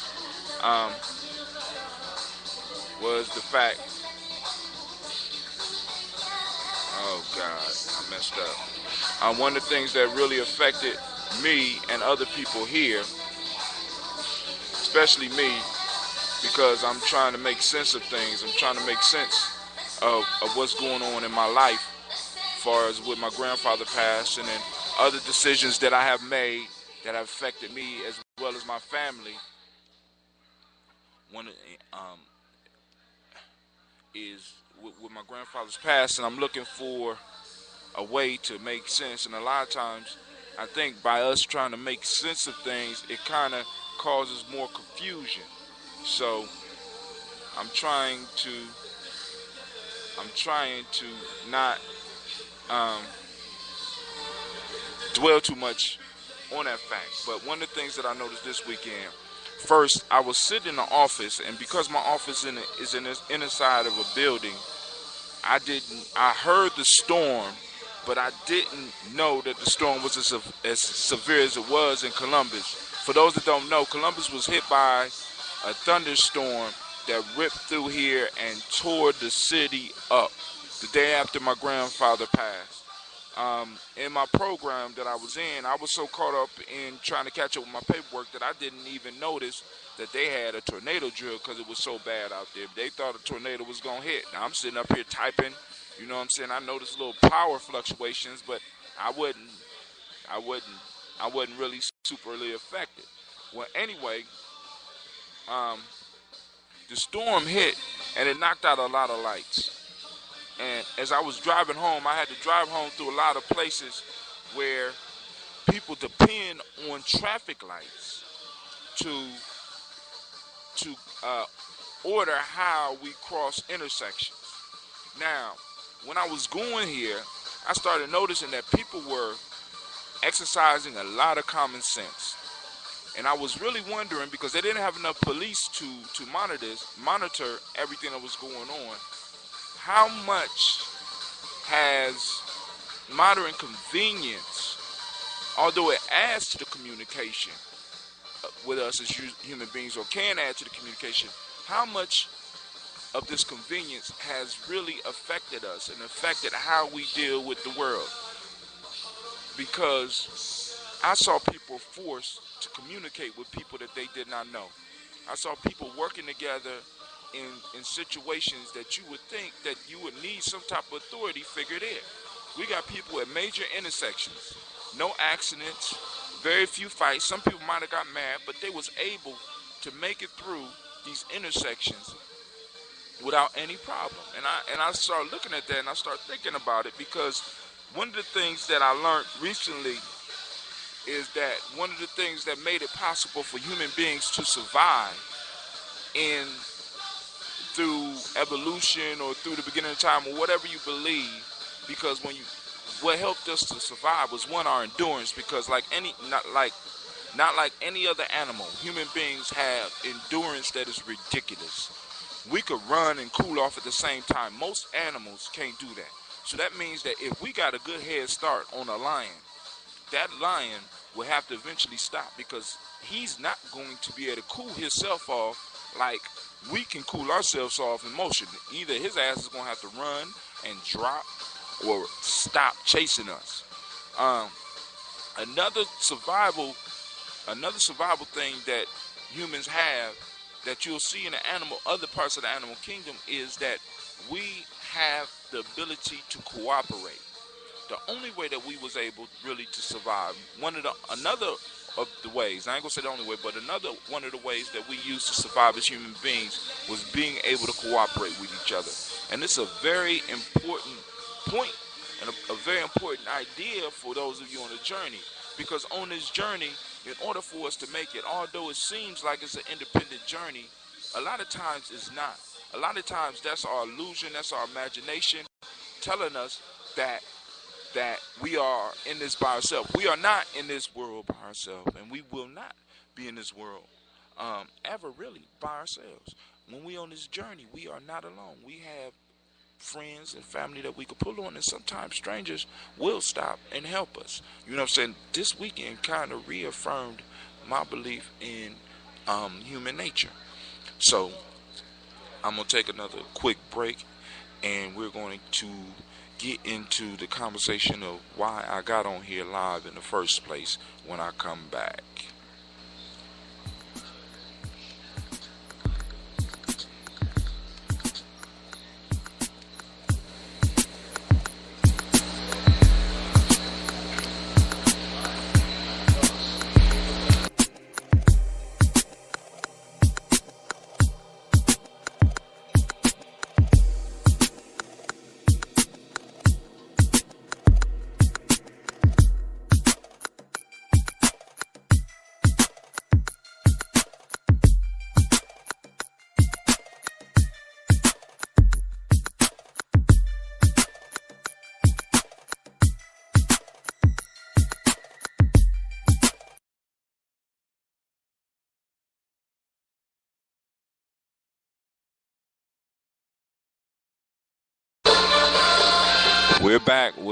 We're back. And once again, I want to say I apologize for the background noise. I am at the Monte Cristo on High Street. You know, it's hookah time for me. You know, I always have to get away sometime to deal with some personal issues. It's always good to find that private personal space when you need it. So now, let's get on these movies of influence and why I'm doing this show. One of the things that is important for us on this journey, and I stress this, is stories, legends, and myths. ancient societies, the culture was passed on through the stories and the myths of the people. Um, although that these groups or these societies or these cultures would change, the stories, you would notice that the stories would also change with them. Whenever there was something new added, there was a new part of the story that came. And what I want to be able to lay out today is the importance of these legends, myths, and stories. And I want to look at them from a modern framework. Where do these modern myths and legends come from for us today? These stories are what holds society together. They help inspire the people. People need inspiration. That's another reason that it's important for us to be in social groups that give us some type of inspiration and some type of hope. Now, in my research, what I have found, the modern way of getting stories across to people, the modern myth making machine, the modern, in a sense, for lack of a better term, griot of today is this movie industry. They put out thousands and thousands of stories every year. So the question that came to me was, let's have a conversation about some of the movies that influence us. And I wanted to open it up so that some people, if they wanted to make comments about it, they could feel free to do that. I do a guerrilla style podcast. You never know when I'm gonna be live or it's just gonna be a podcast. Because right after this, I'll probably get busy on my podcast for Kaumba. Well, so one of the major movies that influenced me, one of the major stories that influenced me was a story that Robin Williams acted in, and this is when I really started recognizing him as not just a comedian, but more of entertainer that had some depth. I mean, his jokes he was never really that super funny to me. Mork and Mindy was cool, but his brand of comedy never really did it for me. You know what I'm saying? I would laugh every now and then and stuff like that. But when he went into movies and became a star, and the first movie of his that I really sat down and watched was a movie called What Dreams May Come. I don't know if those of you out there may have seen this movie. If not, I would say go out and get it. What Dreams May Come was a movie about a man. Now, I ain't seen it in a while, but it's a movie about a man who dies. He has a tragic death, and he dies, and the movie walks you through his transition. It walks you through him going to heaven or whatever you want to call it, and him saving his wife who commits suicide, which meant that because she committed suicide, he had to go to the depths of hell from paradise. He was in paradise, so he had to go to the depths of hell to save her because she was his soulmate. Now, this movie opened my eyes. I ain't gonna say it opened my eyes. It confirmed some of the things that I had been thinking in my mind, but I would never really spoke out about, because the way they dealt with heaven was, in a sense, each individual had an individualized heaven, just like each individual had an individualized hell that they went through, and they walked you through this whole process. And looking at this movie, and the idea that came about in this movie was crazy. I mean, it's just like when you see it and you see the colors that they use and the way that they put everything together, you see a modern myth, a modern legend being formed. So that was one of the movies that really influenced me, and it gave me, in a sense, license, because this is another reason why I say artists are the vanguards of the revolution, because Robin Williams doing this movie gave me the, not the authority, the word I'm looking for, it gave me, in a sense, the courage to speak about how I felt heaven was, rather than just sitting and listening to people talk about making transitions and the afterlife. It gave me license to be able to discuss this, because other people were discussing it, and they put it on a big screen in a movie theater and put it on DVDs and at that time VCR tapes, that people were able to go get and watch and get inspired themselves. It was a very inspirational movie in the true sense of inspiration. It sparked and fed the spirit within me. And that's one of the important things about myths and legends that I want to stress.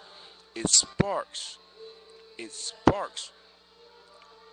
spirit. It wakes up the spirit when it's a good story, when it comes to a person, it sparks them. And every time I see the movie, I get a different message. I maintain the message that I have, but I learned something new about myself, and I learned something new about the movie and the ideas behind the movie. Once again, it gets to that layered piece that I talk about when we discuss stories. You can read about it on my blog, or you can hear it on my podcast, where I talk about the layered nature of these good stories. When these stories make it through the writer, because in a sense, it's not necessarily the writer that's just generating these stories. It's a spiritual link. There's when we talk about creativity, it's pulling something from the void of the creator, pulling an idea from the void of the creator and allowing it, giving it permission to transmit itself through you. So really, as artists, we are agents of the creative force of the universe. So we give this creative force permission to come through us. And in it, a lot of times, it becomes a lot deeper than we thought. Because everybody out there that is an artist, you may agree with me or you may disagree with me, but I'm quite sure you have created something, whether it was a poem, a piece of art, a short video, a podcast. You created something and discovered something new about yourself and the creation. It's so beautiful and so powerful that you look back at it sometime and be like, I don't believe that I did this. That's because we plug into something bigger than ourselves as artists. You know what I'm saying? And we got to understand that. And when we recognize that, I think that will stop some of the blocks. Although some of the blocks are necessary, because in the journey, if we don't have blocks, if we don't have interferences, if we don't have struggles, then we don't have nothing to share. All right? So I'm going to take a break, and then we're going to come back and talk about another movie.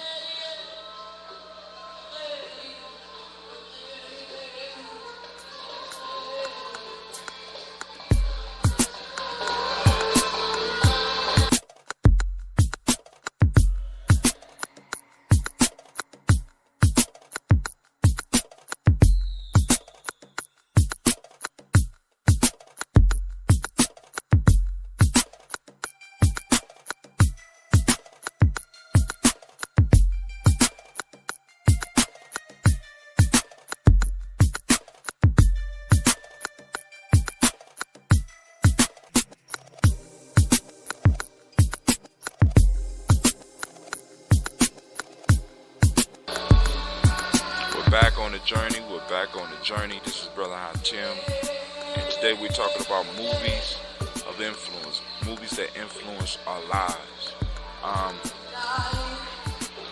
A major movie that I just discussed for me was What Dreams May Come. Let me put that on my chat. What Dreams May Come. Also, one of the things I want to stress for those is just tuning in. This movie gave me license to talk about death. And for some people, it may have erased the fear of dying, because it gave a modern picture of what it means to die. And this was very powerful. I don't know if anybody out there can feel me, and if you can, cool. If you can't, that's cool too. Welcome to the journey. You know what I'm saying? Because like I said, even this message here is layered as well. Now, the next movie, another movie of great influence upon me, was a movie called The Matrix. Now, The Matrix came to me at a strange point in my life, because at the point in time that The Matrix came out, I was homeless and I was living with some friends, and they went to go see The Matrix, and because I wasn't watching TV that much, I was living down in the basement, and you know, I was kind of struggling. I was really struggling with my life and where I wanted to be as far as an artist. And this is when I started really using the Players Pyramid, because remember, those of you that's been following the podcast, when I created the Players Pyramid, or took the tools that was there, that was laying before me, I was in college and I was fearful of writing papers. I didn't think that I could do it. I couldn't do a 10-page paper. I couldn't do a 15-page paper. So I needed a model to follow in order to write these papers. So I created the Players Pyramid. Well, anyway, while I was living with my friends, I decided to start recreating my life, because at that point in time I had a bad breakup. I was living in the basement. I was depressed. I don't think Simba had really came into my existence yet. Well, anyway, they came home one night. They had went to see The Matrix and said, "Brother Hatem, bruh, you have to go see The Matrix." I said, "Why?" I said, "We won't tell you why, but I think that movie really, really will speak to you." So, okay, all right, whatever. So, I go to the movie theater, and I sit down, and I'm watching The Matrix. And, of course, you know, those that seen The Matrix, you know the beginning is kind of slow, and it fits into the whole thing because it was designed beautifully. Now, when I seen The Matrix, I'm going through, I said, "Man, why they tell me to come see this shit about this computer nerd and shit?" So, and I hadn't read any of the reviews. I haven't talked to anybody else about it. So I was totally in awe when he finally got picked up and he eventually got introduced to the Matrix. Not only, and this is what's deep about some stories, it wasn't like I was in the theater. It was like I was sitting right next to Neo. And when he got introduced to the Matrix, so did I. And it blew my mind. Just the whole concept of what the Matrix was about, far as a whole society of people living in an illusion, not knowing that they are in an illusion and lost, and one individual being selected out of all those individuals to be woken up, and not only woken up, but thrust into the middle of the battle between man and machines. That was one of the most inspiring movies that I have ever ran across in my life. The Matrix was dope for that. And what was even better, this is the first time that I ever was in a movie, and when the shift happened, I'm going to call it a shift because I don't know exactly the movie term for it. When the shift of reality, when the paradigm shift happened, when it happened, I was so excited and shocked that I was upset, because I could never experience that feeling that I had of mystery with the Matrix again. So the movie The Matrix was another major influence movie on me. It influenced my journey. And once again, it's another movie that gave me license to be who I was, to be able to create and to be able to speak out, have the courage to stand up to some of the bullshit that's out here, not necessarily in a violent way, but but know that it's out there. And then also, it gave some credence to the idea that we are spiritual beings living a material reality. We are not human. We are not necessarily human beings, but we're spiritual beings living a human experience. And this movie kind of gave license to that. So I'm gonna take a quick break, and I'm gonna come back, and we're gonna talk about a few more movies, and then I'm gonna call it a day.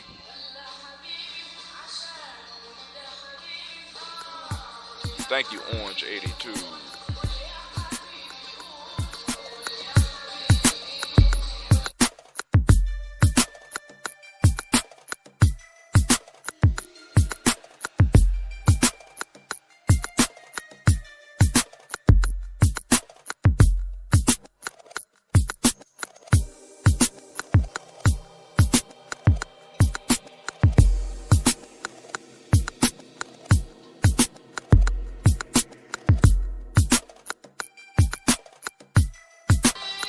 I'm back. I am back. I am back. I am back. The next movie I want to discuss. Well, let's look at The Matrix a little bit more. I'm just gonna say, big shots out to the creator of The Matrix, because you really woke a lot of people up using the modern myth sharing machine, TV and movies. And music. I ain't gonna leave music out either. Recorded music. I'm not gonna leave that out. So, the next movie I want that had a major influence on me was Fight Club. A lot of people are like, Tim, why do you like Fight Club? Why do you like Fight Club? I love the Fight Club for the mere fact that it reminded me of my life. Because you had an individual who was trying to make sense out of his life and ended up forming an underground group that got out a lot of aggression. And then was able to organize this small group of individuals to go out and do something major.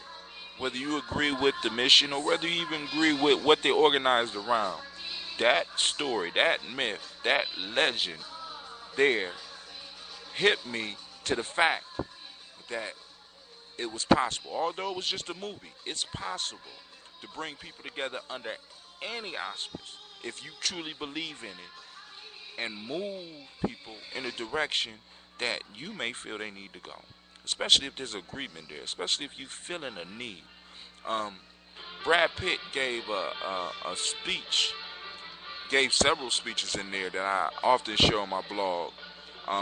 He had an angry rant about God when he initiated himself into the true essence of Fight Club. You'll see that on my blog. Then also he gave a major speech about when in Fight Club about how individuals have been morphed and enslaved by society and how we've been fed false dreams, and I really could connect with that. But the most important part about the Fight Club was, once again, whoever wrote that story put it together in a way, far as the movie, that when I was sitting in the movie and you found out who Tyler Dearden was, that this is just the 100% truth. Now, hold on, let me go back. The way I ended up seeing the Fight Club was I used to do intensive foster care, and I would, on a weekly or bi-weekly basis, take my boys to the movies and try to have discussions about the movies we saw. And I packed up I had a little escort at that time, and I swear I put about 11 boys in the escort. Don't ask me how I did it. And if you don't believe me, talk to anybody that went to college with me, and those that went to college or those that like to take trips. You find a way to fit those people in. I took 11 boys to the movies. We got out, and when we go to the movies, they already know it's going to be a 6-hour thing, because I'm one of those that once I get a ticket I'm not just stopping at one movie. So we went to go see another movie. I don't even remember the movie we went to go see. That's how profound the effect was for me. And with Fight Club, I went in, and we was in between one movie that we went to see and another movie that we was waiting to see. I said, well, hell, we might as well go into Fight Club. So we follow a group of guys into Fight Club. The movie theater is empty, and I sit there and I watch Fight Club. Well, anyway, we make it all the way up to the part to where Tyler Durden is revealed. And I swear for God, I was in the theater. I was so engrossed in this tale that when the switch happened, I stood up in the middle of the middle of the theater, pointed at the screen like I had a remote control, because I forgot where I was. I thought I was at home watching the movie, and I tried to push rewind because I said, I don't believe this shit. This is not true. That can't be who Tyler Durden is. Now, the movie affected me in a way to where I could see how individuals could combine, regardless of what the mission was. If the mission was clear and the leadership was clear on where it was going, it let me know that it was possible, even though it was just a movie. So I'm going to take another break, and we're going to wind up. We're going to end it, and I'm going to give a couple of quick movies that those on the journey could see, that if they haven't seen them, may help you along on your journey. So, peace.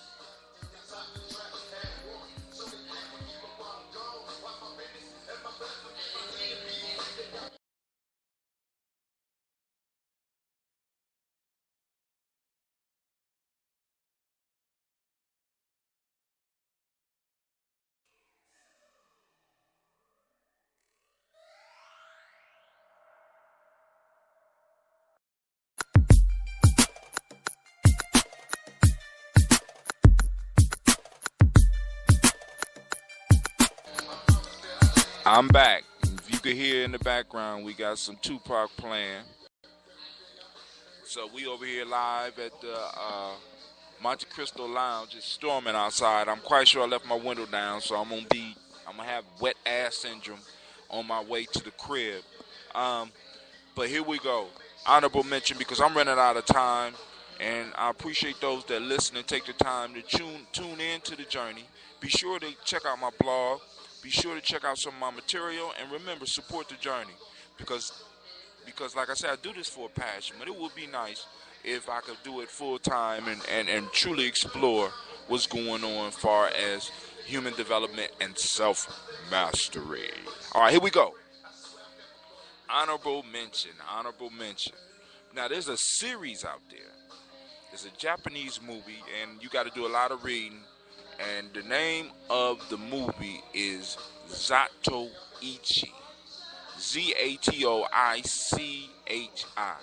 Now, I know some of you that seen this movie is like, it's not only one movie. He was such a popular legend in Japan that they made about 18 movies. It had 3 series, and it had a remake here in America maybe about 7 years ago. Pretty good. Well, anyway, Zatoichi, the movie Zatoichi, the thing that it showed me, the lesson in life that it taught me was, first, let me lay out the idea of this character. Zatoichi is the blind swordsman, and he walks around Japan totally blind with just a cane, and in the cane is his sword. Now, this guy is a gangster, a gambler, a masseuse. In Japan at the time, the only way that blind people could make a living was by giving massages, basically. And he mastered massaging, and he was a gambler, and he was a gangster. So, it's crazy. And he was a drunk. He drank a lot of liquor. But when people needed help, it was crazy. When people needed help, he would drop the gangster shit, drop the alcohol, and immediately take his blind ass over and help them. Now, what this movie taught me was that there's good in everybody, and also this was a major movie that dealt with the concept of mastery for me, because Zatoichi was a definite sword master. One thing I guarantee you, that if you like violence, check out Zatoichi, because Zatoichi is going to kill Ichi, as they call him in the movie, he's gonna kill about 50 motherfuckers in that movie. This blind guy who's a masseuse that has to stumble around. Once he get that sword in his hand, he shows what mastery is, the idea of mastery. Because he can't see who's coming or what's coming, but he's chopping these motherfuckers down left and right and bringing justice and a balance to the universe. It's dope. So if you ever get an opportunity to check out Ichi, please do. Some other movies that get honorable mention. It was a movie with Bruce Willis. Oh my God, Bruce Willis, and it's like I see dead people. I can't remember the name of that movie. If anybody remember the name of that movie, please send it out because I had it in my head and I didn't write it down. I was sure that I would remember when it came time, but you know, I guess they're all making me nervous out there. But that movie, because it had a twist in it that was dope, and it also dealt with the idea of death. Another movie that was a major influence on me, of course, is the Star Wars series, which follows the hero cycle perfectly. Really, when you look at it, all of these movies basically follow the hero cycle. So now, this has been Hatem, and I'd like to thank those that was able to tune in and took time to listen. I'd like to thank you. And I'm going to, send out shots to Oxywater. Go to www.tryoxywater.com. Follow them on Twitter at tryoxywater. And also you can follow them on Facebook. Also, check out Orange 82. Go to www.orange82.com. This has been Hatem, and I'm on my way out of here. And I'd like to thank you for your time and your patience. And with that, I say, make sure you're doing your journey and support the journey. With that, I say peace.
Peace. Peace. I'd like to welcome you to the Gye-Nyame journey. Today, of course, we're going to be talking about Kuumba. It's Kuumba's turn now, y'all. So we're about to break it down and really look at it. This is just a supplemental to the book. If you want some more pertinent information about Kuumba, the principle of Kuumba, get the book. You get it at createspace.com. Just look up Players Pyramid or look up my name, Hatem, H-A-2-T-I-M. It's also available on gumroad.com as a PDF file. You can feel free to download it or just listen to the podcast. Also, there's a free limited version on my blog. You go to my blog at GyeNyameJourney.com. Go to the Players Pyramid page and you can read the introduction. I will add the rest soon. If you want to purchase to support the journey, I greatly appreciate it. Before we get deep into the show, of course, I always have to send out shots to those products and those services that I have a love for. So first, of course, on top of the list is Oxywater. Go to www.tryoxywater.com. Learn the secret behind Oxywater Black, because I've been drinking it and I'm trying to figure out what is the flavor, but if you want to really look into it, go to www.tryoxywater.com and maybe they'll reveal the secrets to you, because they haven't revealed it to me yet. Also, my other favorite flavor for those that are trying it for the first time is Passion Berry. Passion Berry is real good, so feel free to go on out there and purchase that. I also want to send shots out to Orange 82. Orange 82 provides us with our intro and exit music, and they also create house music, electronica, as well as some hip-hop music, as well as beats. So if you ever need some music to surf to, go to orange82.com. Orange82.com. I believe in surf music, and those that don't know what surf music is a term that I came up with for music that'll help me on a late night when I'm on the internet looking up information for one of these podcasts or looking for some new inspiration for a blog. I can surf to it, and it keeps me moving, it keeps me hyped, along with a little sip of coffee or some oxy water. You know what I'm saying? I could groove to the music of Orange 82. I'm going to give Spreaker a moment to come on in and hip us to get in the station. I encourage everybody that listens to my podcast to get their own station. Let me know so I can follow you. Also, you can check me out at GNJ.com. If you have any comments, you can leave comments on my Spreaker station. You can leave comments on GNJ.com, and I will get back to you. And if it takes me a while, always remember that it's a mistake of the mind and not of the heart.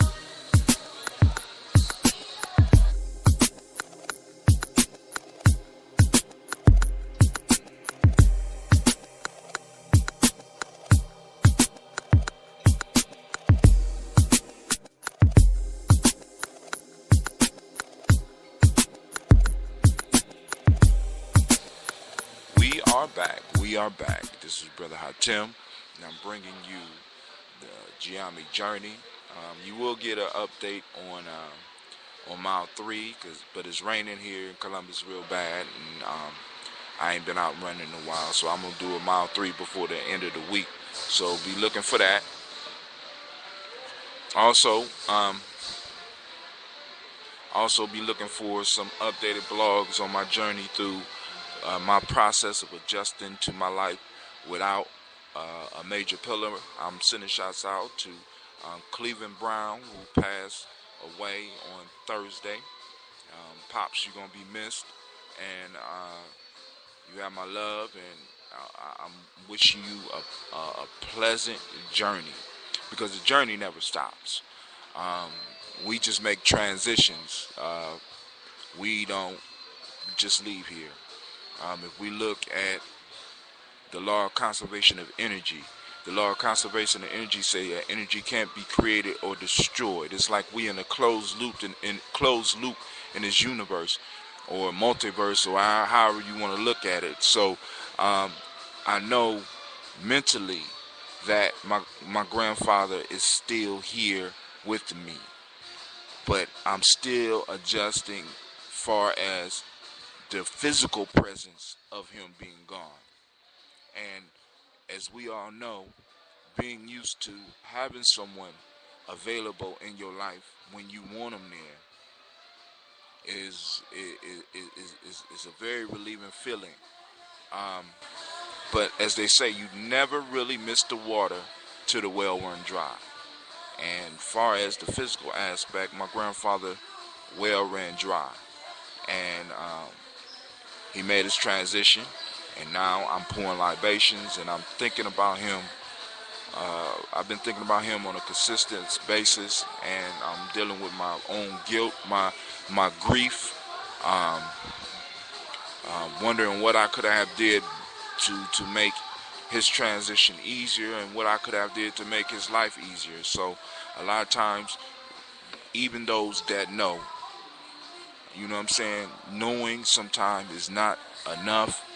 We have to pull on that first block, that faith in what we believe in, that faith in what we know, and really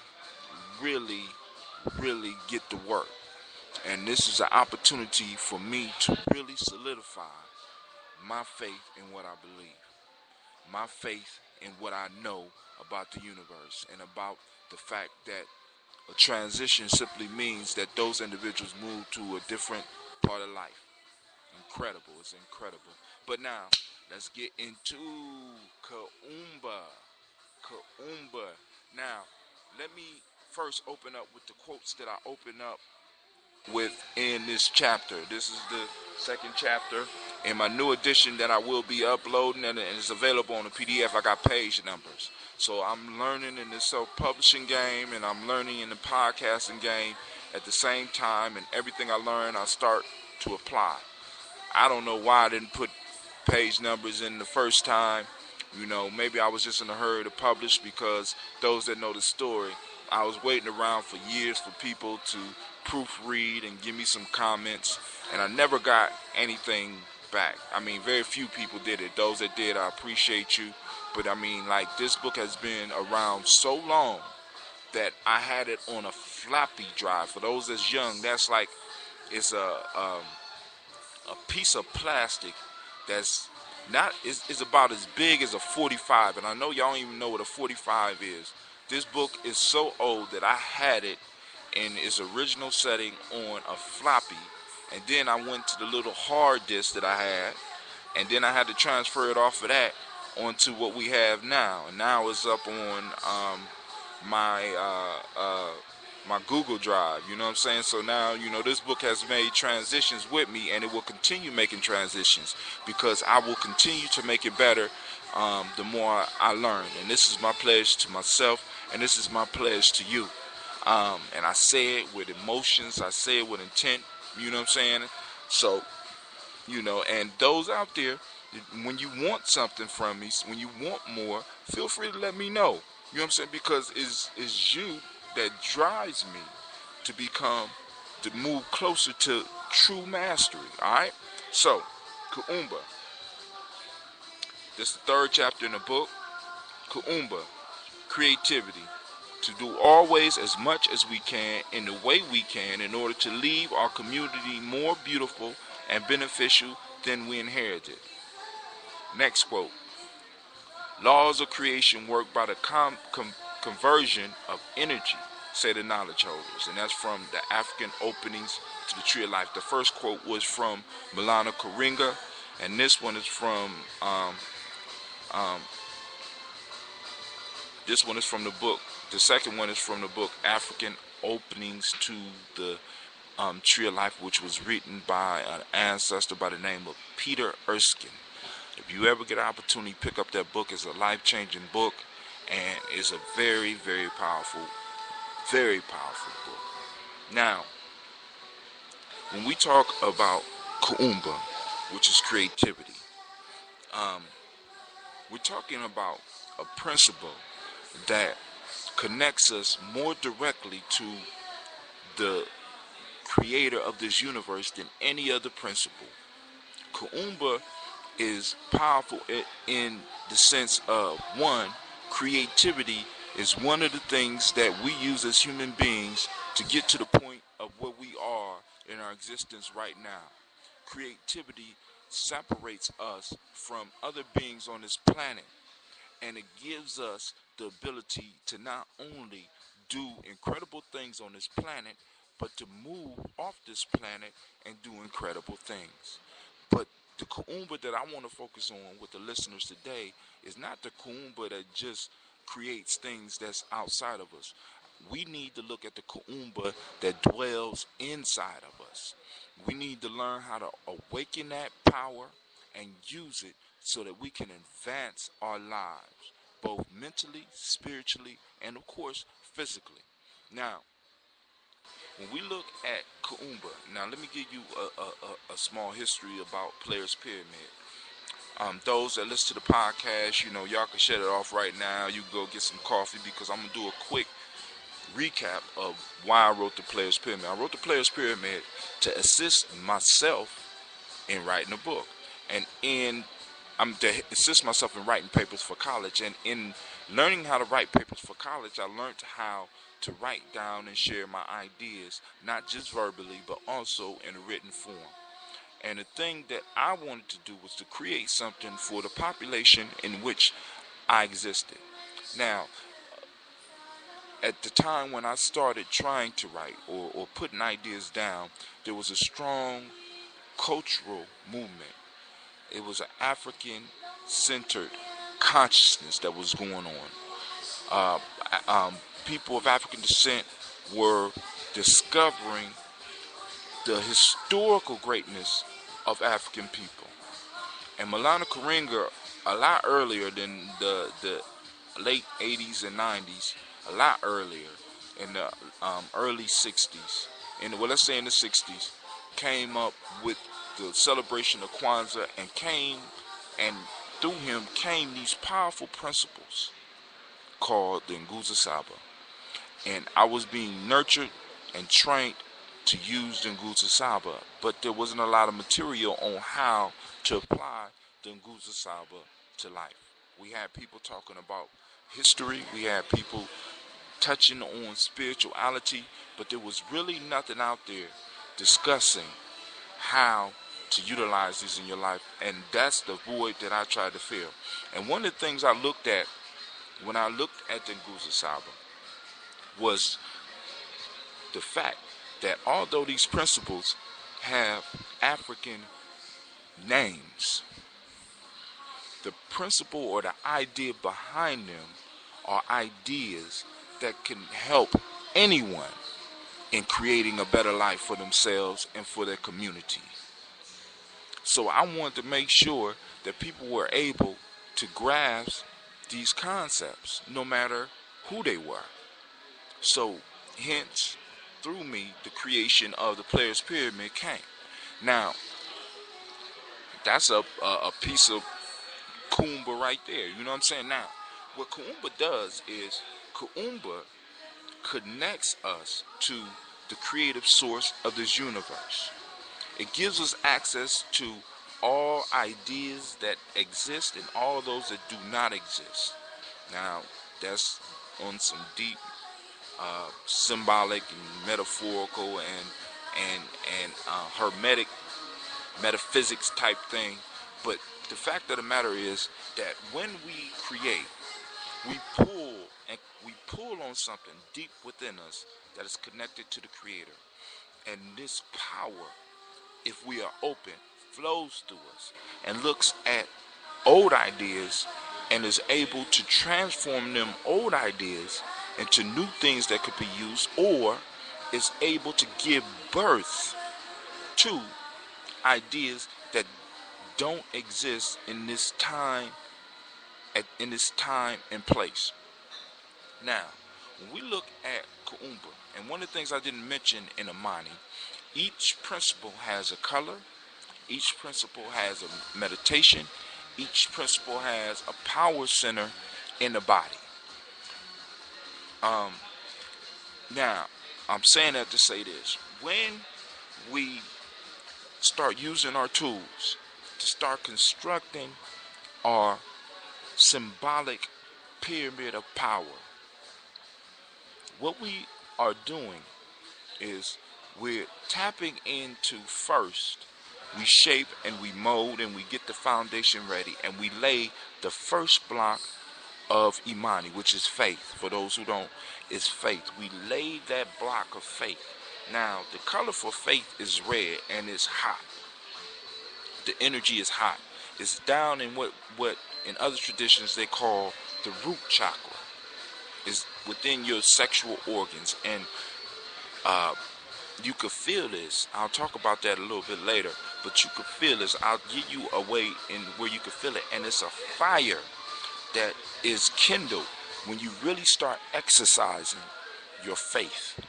When you start exercising that faith muscle, when you start energizing this thing, it starts burning hot in your life. It starts burning hot in your body, and it produces a fire, and it turns bright red.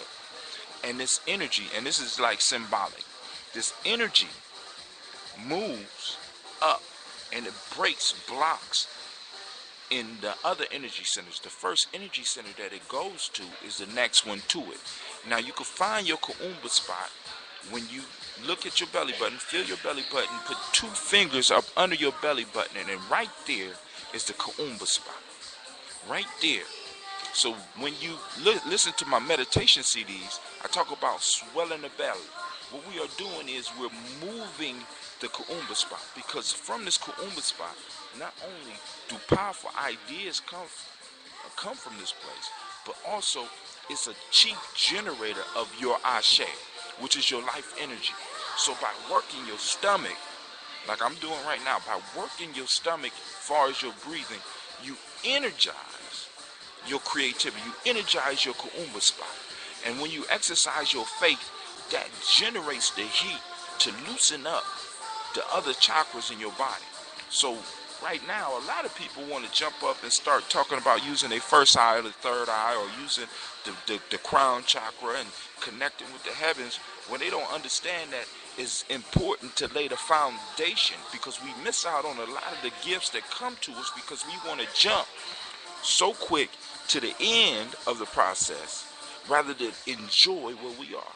So right now we're at the Kuumba spot, and the energy from the red and hot energy that is generated by your faith moves up into your Kuumba spot and causes it to glow orange. The color for the Kuumba is orange, and this spot starts to warm up and it starts to open up, and as it opens up, your creativity also begins to open up, and you're able to start making things and creating ideas that energize your life. Now we're going to take a quick commercial break. I'm going to let Spreaker tell you a little bit about themselves, and I'll be back and we'll continue from there.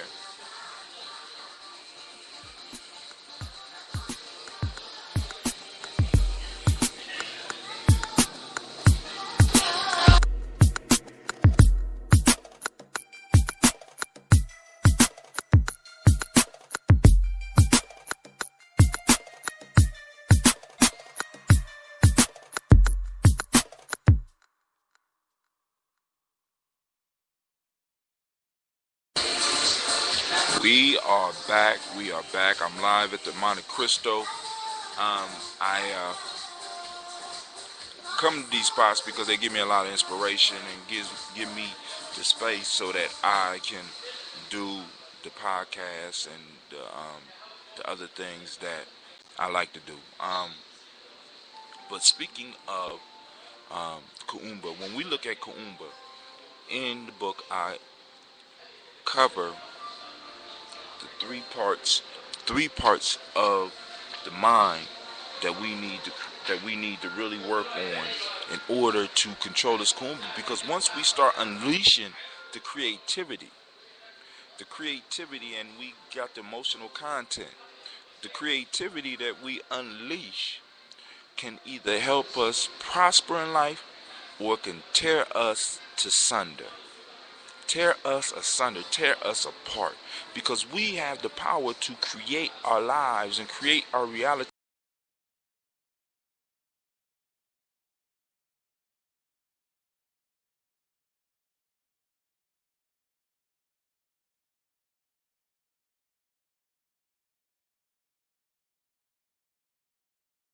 Women, but the most important goddesses were black, not just for the African now in the civilization of the Greek.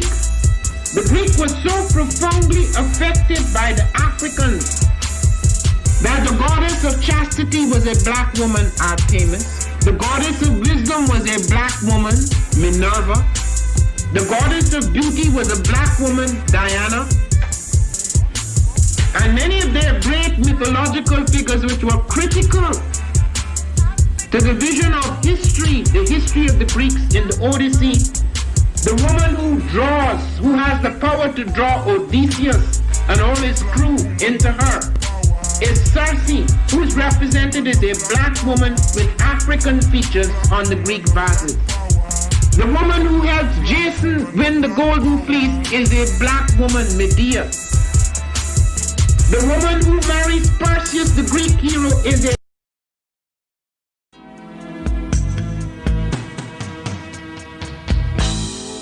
what are we?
To have melanin embedded in our skin is a gift. Oh my gosh, when I say too black, you say too strong. Too black? Too strong? Yeah.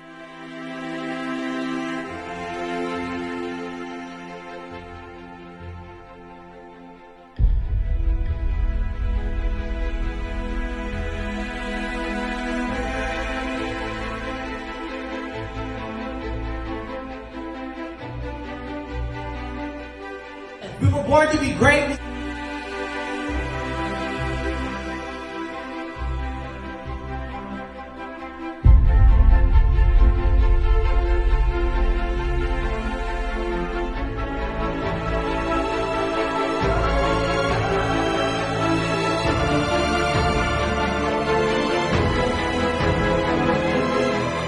Oh my gosh, when I say too black, you say too strong. Too black?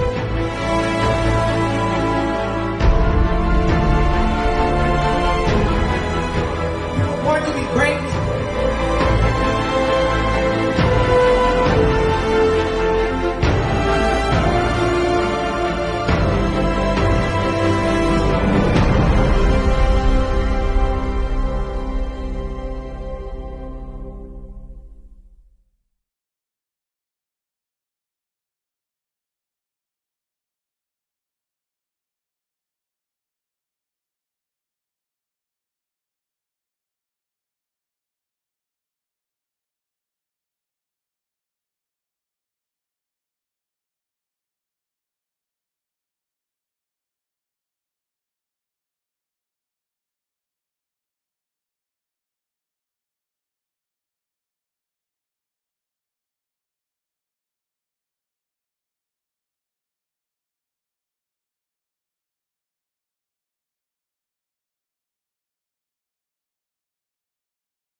Mbube is an acronym, Mind, Body, and Universal Balance Empowerment Institute.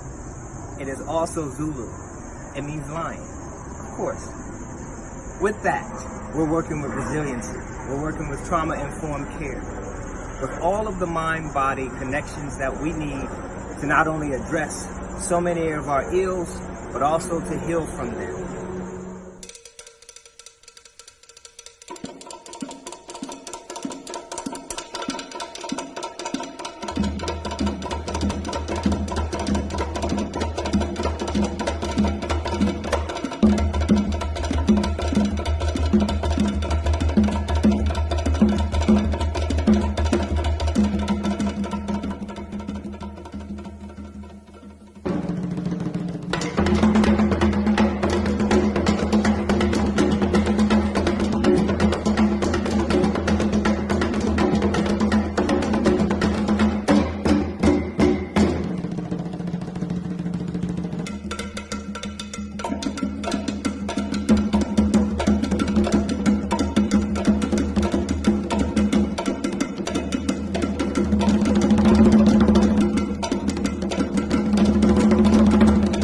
There's no one giant step that does it. It's a lot of little steps. Author unknown. How do you regulate? Yoga, meditation, and Bube. Mind, body, universal balance, empowerment. We're waiting for you. How do you regulate?